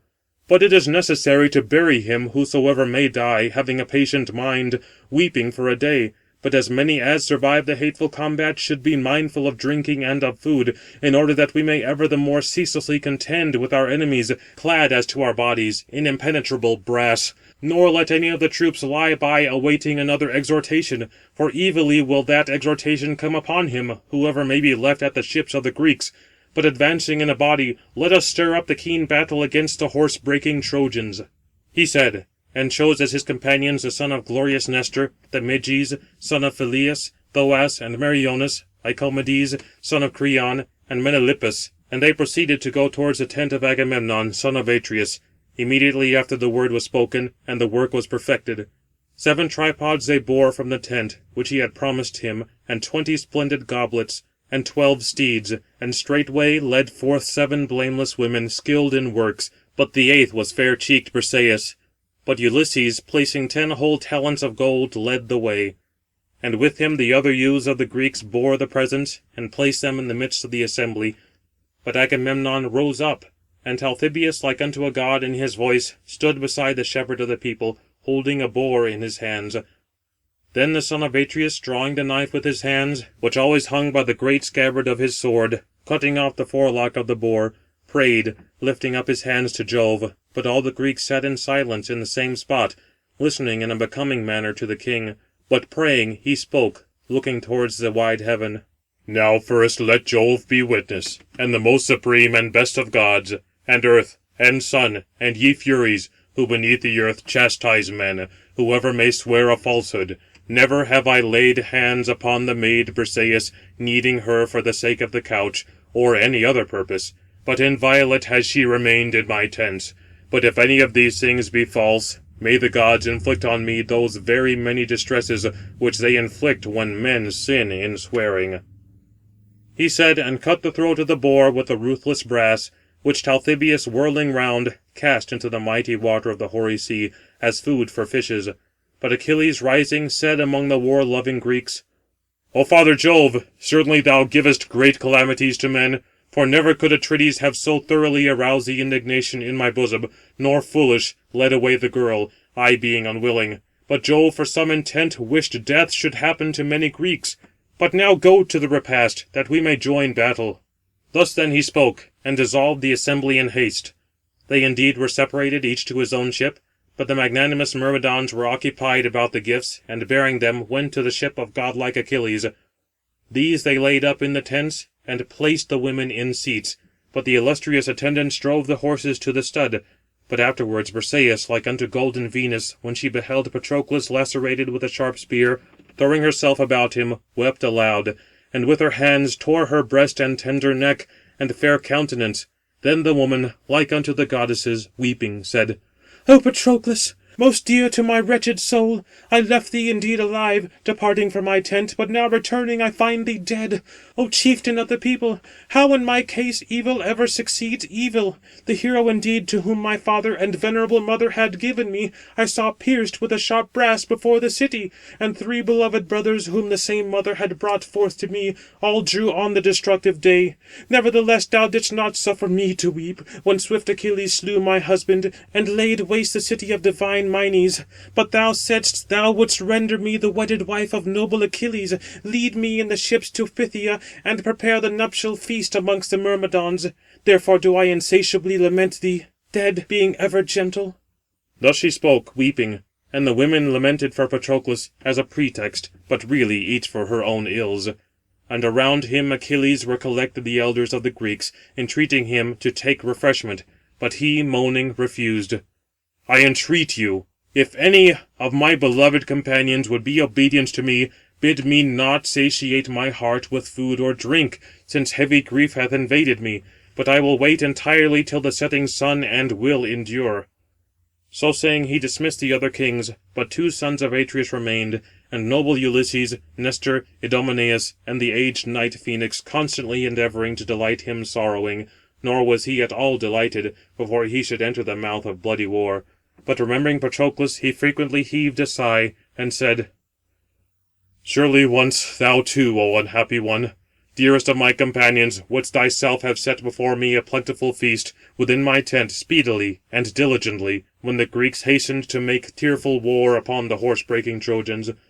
But now thou liest mangled. But my heart is without drink and food, though they are within, from regret for thee. For I could not suffer anything worse, nor even if I were to hear of my father being dead, who now perhaps sheds the tender tear in Phthia from the want of such a son, while I and a foreign people wage war against the Trojans for the sake of detested Helen, or him my beloved son who was nurtured for me at Scyros, if indeed he still lives, godlike Neoptolemus, for formerly the mind within my bosom hoped that I alone should perish here in Troy, far from steed-nourishing Argos, and that thou shouldst return to Phthia, that thou mightest lead back my son in thy black ship from Scyros, and mightest show him everything, my property, my servants, and my great lofty domed abode. For now I suppose that Peleus is either totally deceased, or that he barely alive suffers pain from hateful old age, and that he is continually expecting bad news respecting me, when he shall hear of my being dead." Thus he spoke, weeping, and the elders also groaned, remembering, each of them, the things which they had left in their dwellings. But the son of Saturn felt compassion, seeing them weeping, and immediately to Minerva addressed winged words: "O daughter mine, thou entirely now desertest thy valiant hero. Is Achilles then no longer at all a care to thee in thy mind? He himself is sitting before his lofty beaked ships, bewailing his dear companion, while the others have gone to a banquet, but he is unrefreshed and unfed. Go therefore, instil into his breast nectar and delightful ambrosia, that hunger may not come upon him." So saying, he urged on Minerva, who was before eager. But she, like unto a broad-winged, shrill-voiced harpy, leaped down from the heavens through the air. The Greeks, however, were then arming themselves throughout the camp, when she instilled into the bosom of Achilles nectar and delightful ambrosia, that unpleasant hunger might not come upon his limbs. Then she went to the solid mansion of her powerful sire, and they apart poured forth from the swift ships. And as when thick snowflakes fly down from Jove, beneath the force of the cold, air-clearing Boreas, so from the ships were borne out crowded helmets, shining brightly, and bossed shields, strong cavitied corslets, and ashen spears. But the sheen reached to heaven, and all the earth around smiled beneath the splendour of the brass, and a trampling of the feet of men arose beneath. In the midst noble Achilles was armed, and there was a gnashing of his teeth, and his eyes shone like a blaze of fire. But intolerable grief entered his heart within him, and enraged against the Trojans, he put on the gifts of the god, which Vulcan toiling had fabricated for him. First around his legs he placed the beautiful greaves, joined with silver clasps. Next he put on the corslet round his breast, and suspended from his shoulders the brazen, silver-studded sword. Then he seized the shield, large and solid, the sheen of which went to a great distance, as of the moon, and as when from the sea the blaze of a burning fire shines to mariners, which is lit aloft amongst the mountains in a solitary place, but the storm bears them against their inclination away from their friends over the fishy deep, so from the shield of Achilles, beautiful and skilfully made, the brightness reached the sky. But raising it, he placed the strong helmet upon his head, and the helmet crested with horsehair shone like a star, and the golden tufts which Vulcan had diffused thick around the cone were shaken. Then noble Achilles tried himself in his arms, if they would fit him, and if his fair limbs would move freely in them. But they were like wings to him, and lifted up the shepherd of the people. And from its sheath he drew forth his paternal spear, heavy, great, and stout, which no other of the Greeks was able to brandish, but Achilles alone knew how to hurl it, a Pelion ash, which Chiron had cut for his father from the top of Pelion, to be a destruction to heroes. But Automedon and Alcimus, harnessing the steeds, yoked them, and beautiful collars were upon them. They put the bridles into their jaws, and drew back the reins towards the well-glued car, when Automedon, seizing the shining lash, fitted to his hand, leaped into the car. Achilles, armed for battle, mounted behind him. glittering in his armour like the shining sun, and terribly he gave command to the horses of his sire. "Xanthus and Balius, illustrious offspring of Podargus, resolve now in a different manner to bring back your charioteer in safety to the body of the Greeks, after we are satiated with battle, nor leave him there dead, like Patroclus."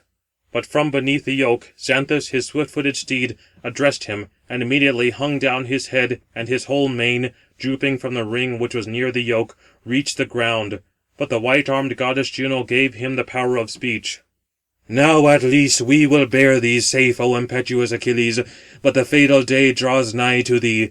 Nor are we to blame, but a mighty deity and violent destiny. For not by our laziness or sloth have the Trojans stripped the armour from the shoulders of Patroclus, but the bravest of the gods, whom fair-haired Latona brought forth, slew him among the front ranks, and gave glory to Hector. And though we can run even with the blast of Zephyrus, which they say is the most fleet, yet to thyself it is fated that thou shouldst be violently subdued by a god and a man." Of him having thus spoken, the Furies restrained the voice, but him swift-footed Achilles, greatly indignant, addressed: "O Xanthus, why dost thou predict my death to me? For it is not at all necessary for thee. Well do I myself know that it is my fate to perish here, far away from my dear father and mother. Nevertheless, I will not cease before the Trojans are abundantly satiated with war."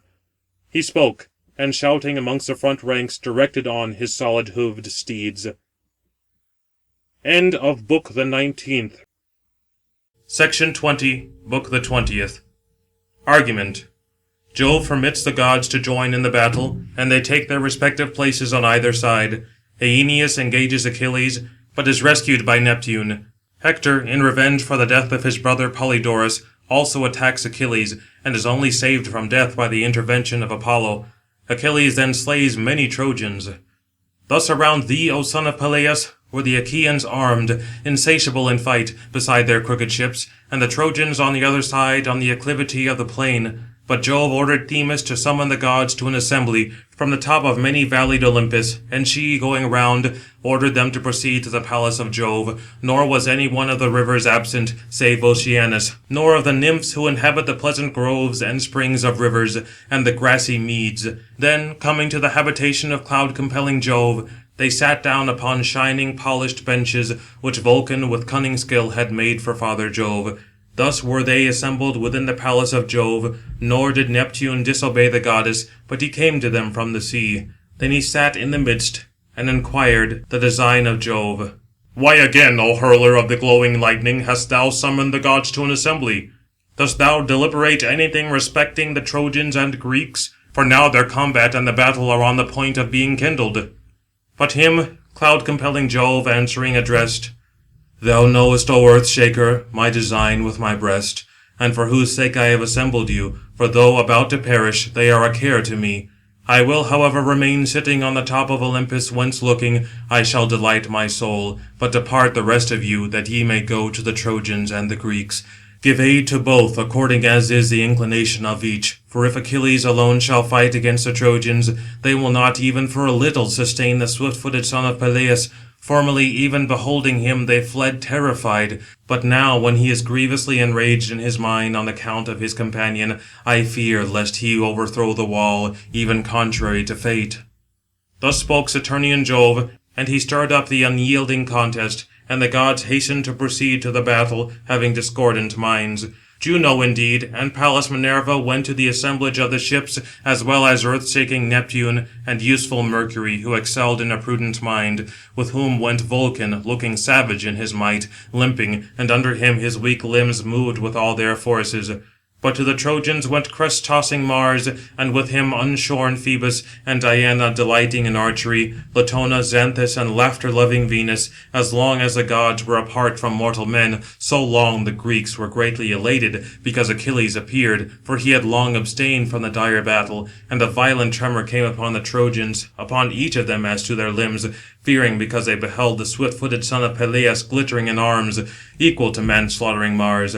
But after the Olympians had come to the crowd of men, then arose fierce contention, the exciter of the people, and Minerva shouted, sometimes standing beside the trench, outside the wall, at other times she loudly shouted along the echoing shores, But Mars yelled aloud on the other side, like unto a dark whirlwind, keenly animating the Trojans from the lofty city, at other times running along the Simois over Callicolone.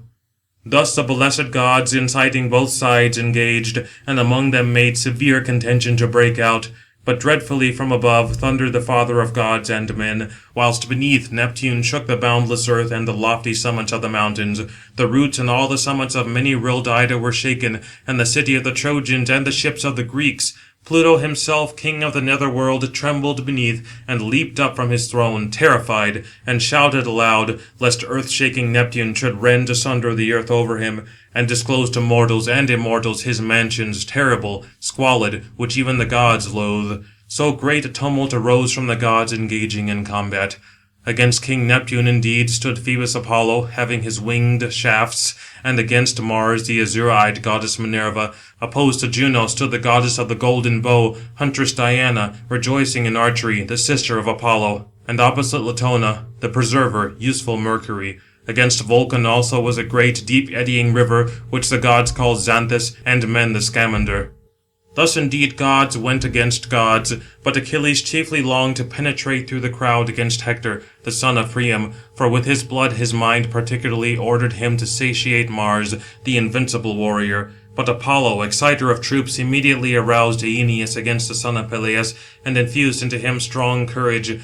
And he likened himself in voice to Lycaon, the son of Priam, and having likened himself to him, Apollo, the son of Jove, said, O Aeneas, counsellor of the Trojans, where are thy threats, which, whilst carousing, thou didst promise to the leaders of the Trojans, that thou wouldst fight against Achilles, the son of Peleus? But him Aeneas answering, addressed in turn, Son of Priam, why dost thou order me, not wishing it, these things, to fight against magnanimous Pelides? For shall I not now for the first time stand against swift-footed Achilles?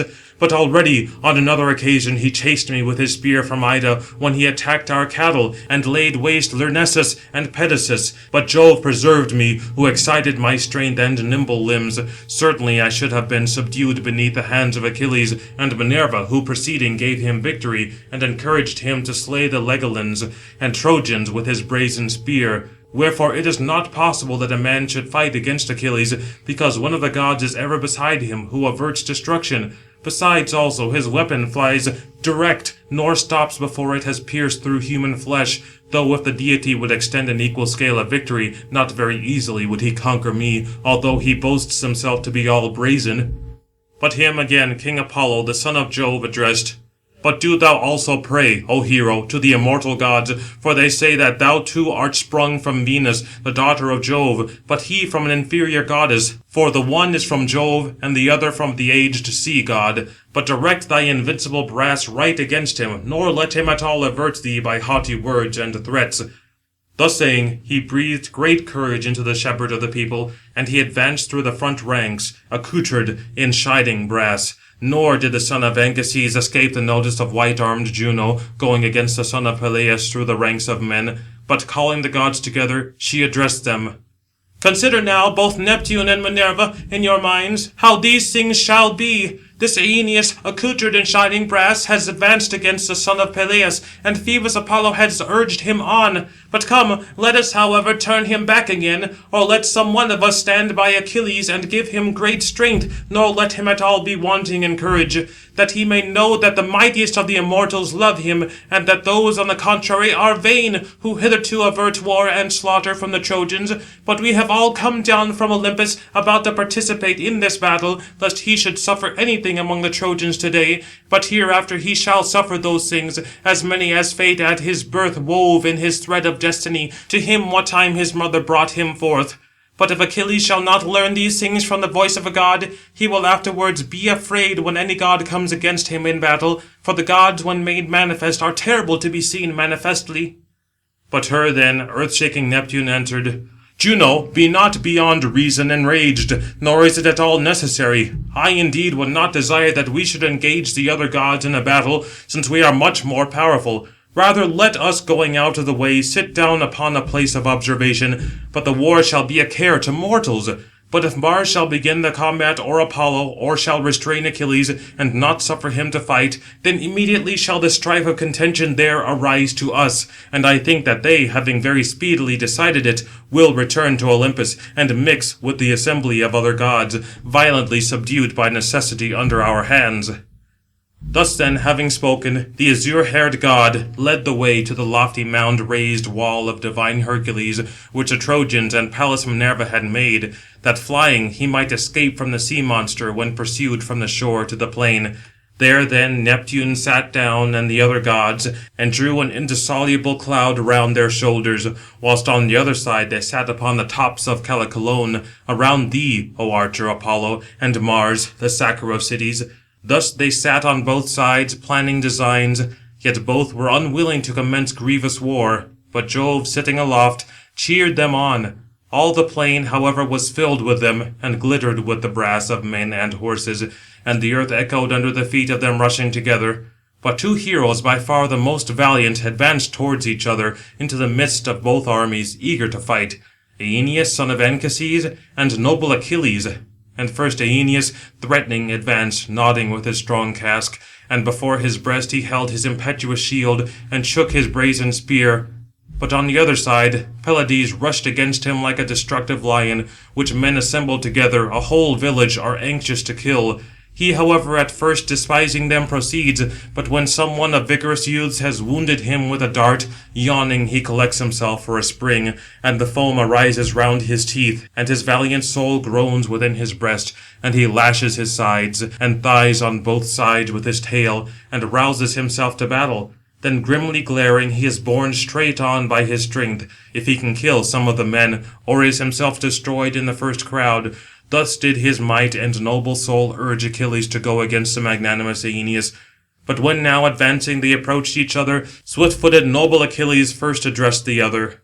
"Why, O Aeneas, coming through so great a length of crowd, dost thou stand against me? Does then thy soul urge thee to fight with me, hoping that thou wilt govern the horse-breaking Trojans in the place of Priam? Yet even if thou shalt slay me, not thus will Priam place this reward in thy hand, for he has sons, and he is himself steady, nor inconstant. Or, if thou slayest me, have the Trojans cut off for thee an enclosure of soil surpassing others, suited to vines and the plough, that thou mayest cultivate it? Still I hope thou wilt effect it with difficulty, for I think I have at some other time put thee to flight with my spear. Dost thou not remember when I impetuously drove thee, when alone, from the oxen with rapid feet, down the Idaean mountains? Then indeed thou didst never turn round while flying, but didst escape thence into Lyrnessus. But I wasted it, having attacked it with the aid of Minerva and Father Jove. The women also I led away captives, having taken away their day of freedom, but Jove and the other gods preserved thee. However, I do not think they will protect thee now, as thou castest in thy mind. But I exhort thee, retiring, to go into the crowd, nor stand against me, before thou suffer some evil. But it is a fool who knows a thing only when it is done." But him Aeneas answered in turn, and said, "Do not think, O son of Peleus, to affright me, like an infant boy, with words, since I also well know how to utter both threats and reproaches. But we know each other's race, and we know our parents, hearing the words of mortal men long since uttered, although by sight indeed neither dost thou know mine, nor I thine. They say indeed that thou art the offspring of renowned Peleus, and of thy mother Thetis, the fair-haired sea-nymph, whereas I boast myself to be sprung from magnanimous Anchises, and Venus is my mother. Of these the one or the other shall this day lament their beloved son, for I think we shall not return from the battle thus separated by childish words.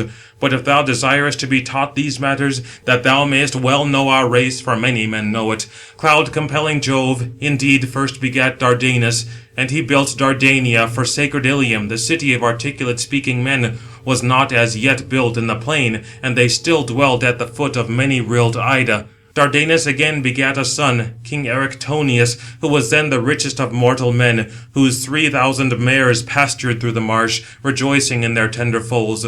Boreas, however, was enamoured of some of these when pasturing, and having likened himself to an azure-maned steed, covered them, and they, becoming pregnant, brought forth 12 female foals, which when they bounded upon the fruitful earth, ran over the highest fruit of the stalks of corn, nor did they break them, but when they sported over the broad back of the ocean, they ran along the surface of the ridge of the hoary sea. But Erichthonius begat Tros, king of the Trojans. From Tros again were descended 3 illustrious sons, Ilus, Assaracus, and godlike Ganymede, who indeed was the handsomest of mortal men, and whom the gods caught up into heaven to pour out wine for Jove, that on account of his beauty he might be with the immortals. Ilus again begat his renowned son Laomedon, but Laomedon begat Tithonus and Priam, Lampus, Clytius, and Hyceteon, a branch of Mars, and Assaracus Capus, who also begat his son Anchises. But Anchises begat me, and Priam noble Hector. Of this race and blood do I boast myself to be. But Jove increases and diminishes valour to men as he pleases, for he is the most powerful of all. But come, let us no longer talk of these things like little boys, standing in the middle combat of the strife, for it is possible for both to utter very many reproaches, so that 100-oared galley would not contain the burthen. For the language of mortals is voluble, and the discourses in it numerous and varied, and vast is the distribution of words here and there. Whatsoever word thou mayest speak, such also wilt thou hear. But what need is there to us of disputes and railing, that we should quarrel with each other like women, who, being angry with a soul-destroying strife, proceeding into the middle of the way, chide each other with many things true and not true? For rage also suggests those things. With words, however, thou shalt not turn me courageous from my valour, before thou lightest against me with thy brass. But come quickly, let us make trial of each other with brazen spears. He spoke, and hurled his brazen spear against a dreadful shield, terrible to be seen, and the huge buckler resounded with the stroke of the javelin. But the son of Peleus, alarmed, held the shield from him with his strong hand, for he supposed that the long spear of great-hearted Aeneas would easily penetrate. Foolish! Nor did he reflect in his mind and soul that the glorious gifts of the gods are not easy to be subdued by mortal men, nor to yield. Nor then did the heavy spear of warlike Aeneas penetrate the shield, but the gold stopped it, the gift of the god. It penetrated, however, through 2 folds, but there were still 3, since Vulcan had drawn 5 folds over it, 2 brazen, 3 inside of tin, and 1 golden, in which the brazen spear was stopped. But Achilles next sent forth his long-shadowed spear, and struck against the shield of Aeneas, equal on all sides, at the outside edge, where the thinnest brass ran round it, and the ox-hide was thinnest upon it. But the Pelian ash broke through, and the shield was crushed by it. But Aeneas crouched, and being terrified, held the shield from him, whilst the spear, passing over his back, stuck in the earth, eager to go on, for it had burst through both orbs of the mighty shield. But he, having escaped the long spear, stood still, but a moderate sadness was poured over his eyes, terrified, because the weapon had stuck so near him. But Achilles eagerly sprang upon him, drawing his sharp sword, and shouting dreadfully. Then Aeneas seized in his hand a stone, a great weight, which not 2 men could bear, such as men now are, but he, though alone, easily wielded it. Then indeed had Aeneas smitten him, rushing on with the stone, either upon the helmet or the shield, which kept off grievous destruction from him. And Pelides in close fight had taken away his life with the sword, had not earth-shaking Neptune quickly perceived it, and immediately addressed this speech to the immortal gods. Ye gods, certainly there is now grief to me on account of magnanimous Aeneas, who will quickly descend to Hades, subdued by the son of Peleus, foolish, being persuaded by the words of far-darting Apollo, nor can he by any means avert sad destruction from him. But why now should this guiltless man suffer evils gratuitously on account of sorrows due to others? For he always presents gifts agreeable to the gods who inhabit the wide heaven. But come, let us withdraw from him death, lest even the son of Saturn be angry, if indeed Achilles slay this man. Moreover, it is fated that he should escape, that the race of Dardanus, whom Jove loved above all the children that were descended from him and mortal women, may not perish without offspring, and become extinct. For already hath the son of Saturn hated the race of Priam, and the might of Aeneas shall now rule over the Trojans, and the sons of his sons, who may be born in after times. But him, large-eyed venerable Juno then answered, O Earth-shaker, do thou thyself reflect within thy mind, with respect to Aeneas, whether thou wilt withdraw him, or suffer him, being brave, to be subdued by Achilles, the son of Peleus. For already we two, I and Pallas Minerva, have sworn many oaths amongst all the immortals, that we will never help to avert the evil day from the Trojans, not even when all Troy, fired, shall burn with consuming flame, and the warlike sons of the Greeks fire it. But when the earth-shaking Neptune heard this, he hastened to go through the battle and the clash of spears, and came where were Aeneas and renowned Achilles. And immediately he shed a darkness upon the eyes of Achilles, son of Peleus, and he drew out the ashen spear, well guarded with brass, from the shield of magnanimous Aeneas, and laid it before the feet of Achilles, and pushed on Aeneas, lifting him high up from the ground. But Aeneas leaped over many ranks of men and many of horses, impelled by the hand of the god, and came to the rear of the troubled fight, where the Caucones were arrayed for war. But very near him came earth-shaking Neptune, and addressing him spoke winged words. O Aeneas, which of the gods commanded thee thus mad to combat against Achilles, who was at once more valiant than thou, and more dear to the immortals? But retire whenever thou shalt be opposed to him, lest even contrary to fate thou arrive at the habitation of Pluto. But when Achilles shall have attained his death and destiny, then again being confident, fight among the front ranks, because no other of the Greeks shall slay thee. So saying, he left him there, when he had told him all, and immediately afterwards dissipated the thick darkness from the eyes of Achilles, and he then saw very clearly with his eyes, whereupon groaning he addressed his magnanimous soul.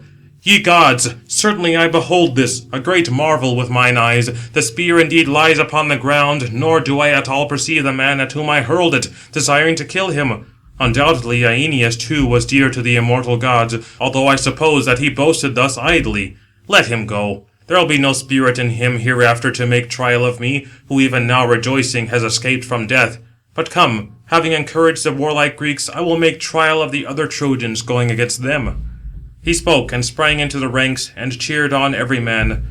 No longer now stand off from the Trojans, O noble Greeks, but on! Let man advance against man, and let him be eager to engage. Difficult is it for me, although being valiant, to attack so many warriors, and to fight with them all. Not even Mars, who is an immortal god, nor yet Minerva could charge and toil against the force of such a conflict. Yet whatever I can do with hands, with feet, and with strength, I declare that I will no longer be remiss, not ever so little, but I will go right through their line. Nor do I think that any Trojan will rejoice, whoever may come near my javelin. Thus he spoke, encouraging them. But illustrious Hector, upbraiding, animated the Trojans, and said that he would go against Achilles. Ye magnanimous Trojans, fear not the son of Peleus. I too could fight with words, even with the immortals, but with the spear it is difficult, for they are far more powerful. Nor shall Achilles give effect to all his words, but one part he shall fulfill, and the other leave half imperfect. Against him will I go, even though he were like to fire as to his hands, and to shining iron as to his might. Thus he spoke, inciting them, but the Trojans opposite quickly raised their spears. Their strength was mingled together, and a shout arose. Then also Phoebus Apollo, standing near, addressed Hector. Hector, do not at all fight in the van with Achilles, but receive him in the crowd, and from the tumult, lest by any chance he hit thee, or strike thee with the sword in close combat. Thus he spoke, and Hector sunk back again into the thick body of men, dismayed when he heard the voice of the god speaking. But Achilles leaped among the Trojans, clad with courage as to his soul, shouting dreadfully, and first slew gallant Iphition, son of Otrynteus, the leader of many people, whom the nymph Naias, born to Otrynteus, the sacker of cities, under snowy Tmolus, in the rich district of Hyda. Him, eagerly rushing straight forward, noble Achilles struck with his javelin in the middle of the head, and it was entirely split in two. He gave a crash as he fell, and noble Achilles boasted over him. O son of Otrynteus, most terrible of all men, thou liest. Death is here upon thee. Thy birth, however, is at the Gygaean lake, where is thy paternal land, beside fishy Hyllus and eddying Hermus. Thus he spoke boasting, but darkness covered Iphition's eyes. But the horses of the Greeks tore him with the tires of the wheels in the front ranks.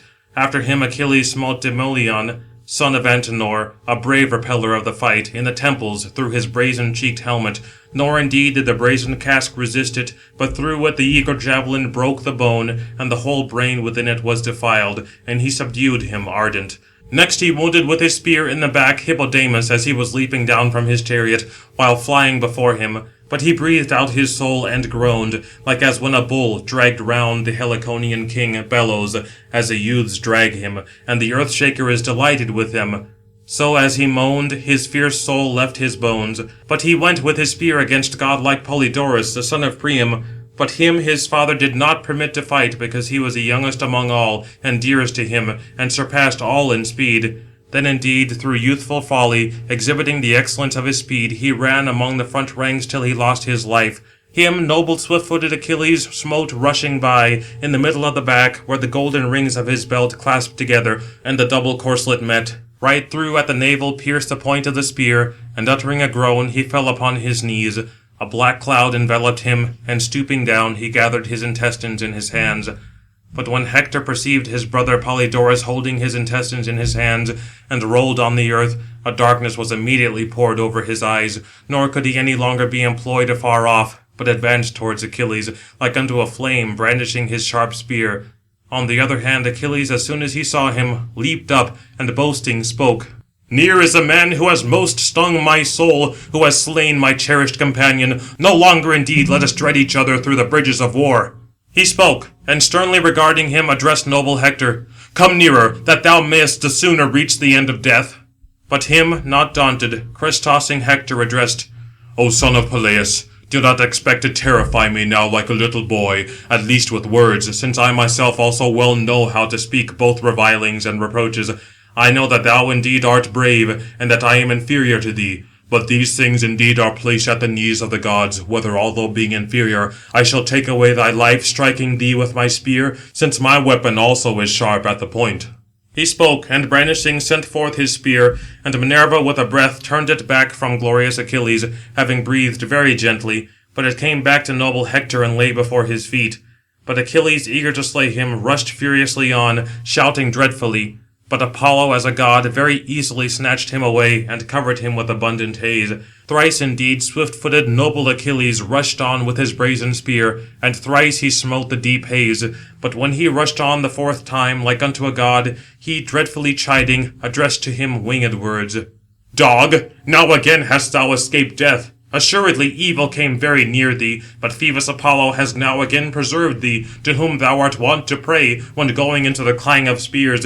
Yet will I certainly finish thee, meeting thee hereafter, if indeed any of the gods be an ally to me also. At present, however, I will go after others of the Trojans, whomsoever I can." So saying, he struck Dryops with his spear in the middle of the neck, and he fell before his feet. Him then he left, and then detained Demuchus, son of Philotor, brave and great, wounding him in the knee with his spear, whom then striking with his great sword he deprived of life. But attacking both, he pushed Laogonus and Dardanus, the sons of Bias, from their chariot to the ground, wounding one with his spear, and striking the other in close combat with his sword. Also Tros, the son of Alastor, who came towards him, taking him by the knees, if on any terms he would spare him, and dismiss him alive, nor slay him, taking pity on their equal age. Fool, who knew not that he would not be persuaded, for he was by no means a tender-minded nor gentle man, but very ferocious. Tros indeed clasped his knees with his hands, desiring to supplicate him, but Achilles wounded him in the liver with his sword, and his liver fell out, and the black blood from it filled his bosom, and darkness veiled his eyes, wanting life. But standing near Mulius, he smote him with his javelin on the ear, and immediately the brazen blade went through the other ear. Then with his large hilted sword he smote Echeclus, son of Antenor, in the centre of the head, and the whole sword became tepid with blood. But purple death and violent fate seized his eyes. Then Deucalion, where the tendons of the elbow unite, there he pierced him through his hand with his brazen spear. But he, weighed down as to his hand, awaited him, perceiving death before him. But Achilles, smiting his neck with his sword, knocked the head off afar with its helmet, and the marrow sprang forth from the spine, and Deucalion lay extended on the ground. Then he hastened to go towards Rigmus, the renowned son of Piraeus, who had come from fertile Thrace, whom he smote in the middle with his javelin, and the brass was fixed in his stomach. And he fell from his chariot, and Achilles wounded in the back with his sharp javelin Areithus, the attendant, while turning back the steeds, and threw him from the chariot, and the horses were thrown into confusion. And as the blazing fire burns through the deep dells of a dry mountain, and the dense forest is consumed, and the wind agitating turns round the flame on all sides, thus he raged in every direction with his spear, like unto a deity, following those that were to be slain. And the black earth flowed with blood, as when any one yokes broad, four-headed bulls to trample out white barley on the well-levelled floor, and it easily becomes small beneath the feet of the bellowing oxen. So the solid-hoofed horses, driven by magnanimous Achilles, trod down together both courses and shields, and the whole axle tree beneath was polluted with gore, and the rings which were round the chariot seat, which the drops from the horses' hooves spattered, as well as from the felloes. But the son of Peleus was eager to bear away glory, and was polluted with gore, as to his invincible hands. End of Book the 20th.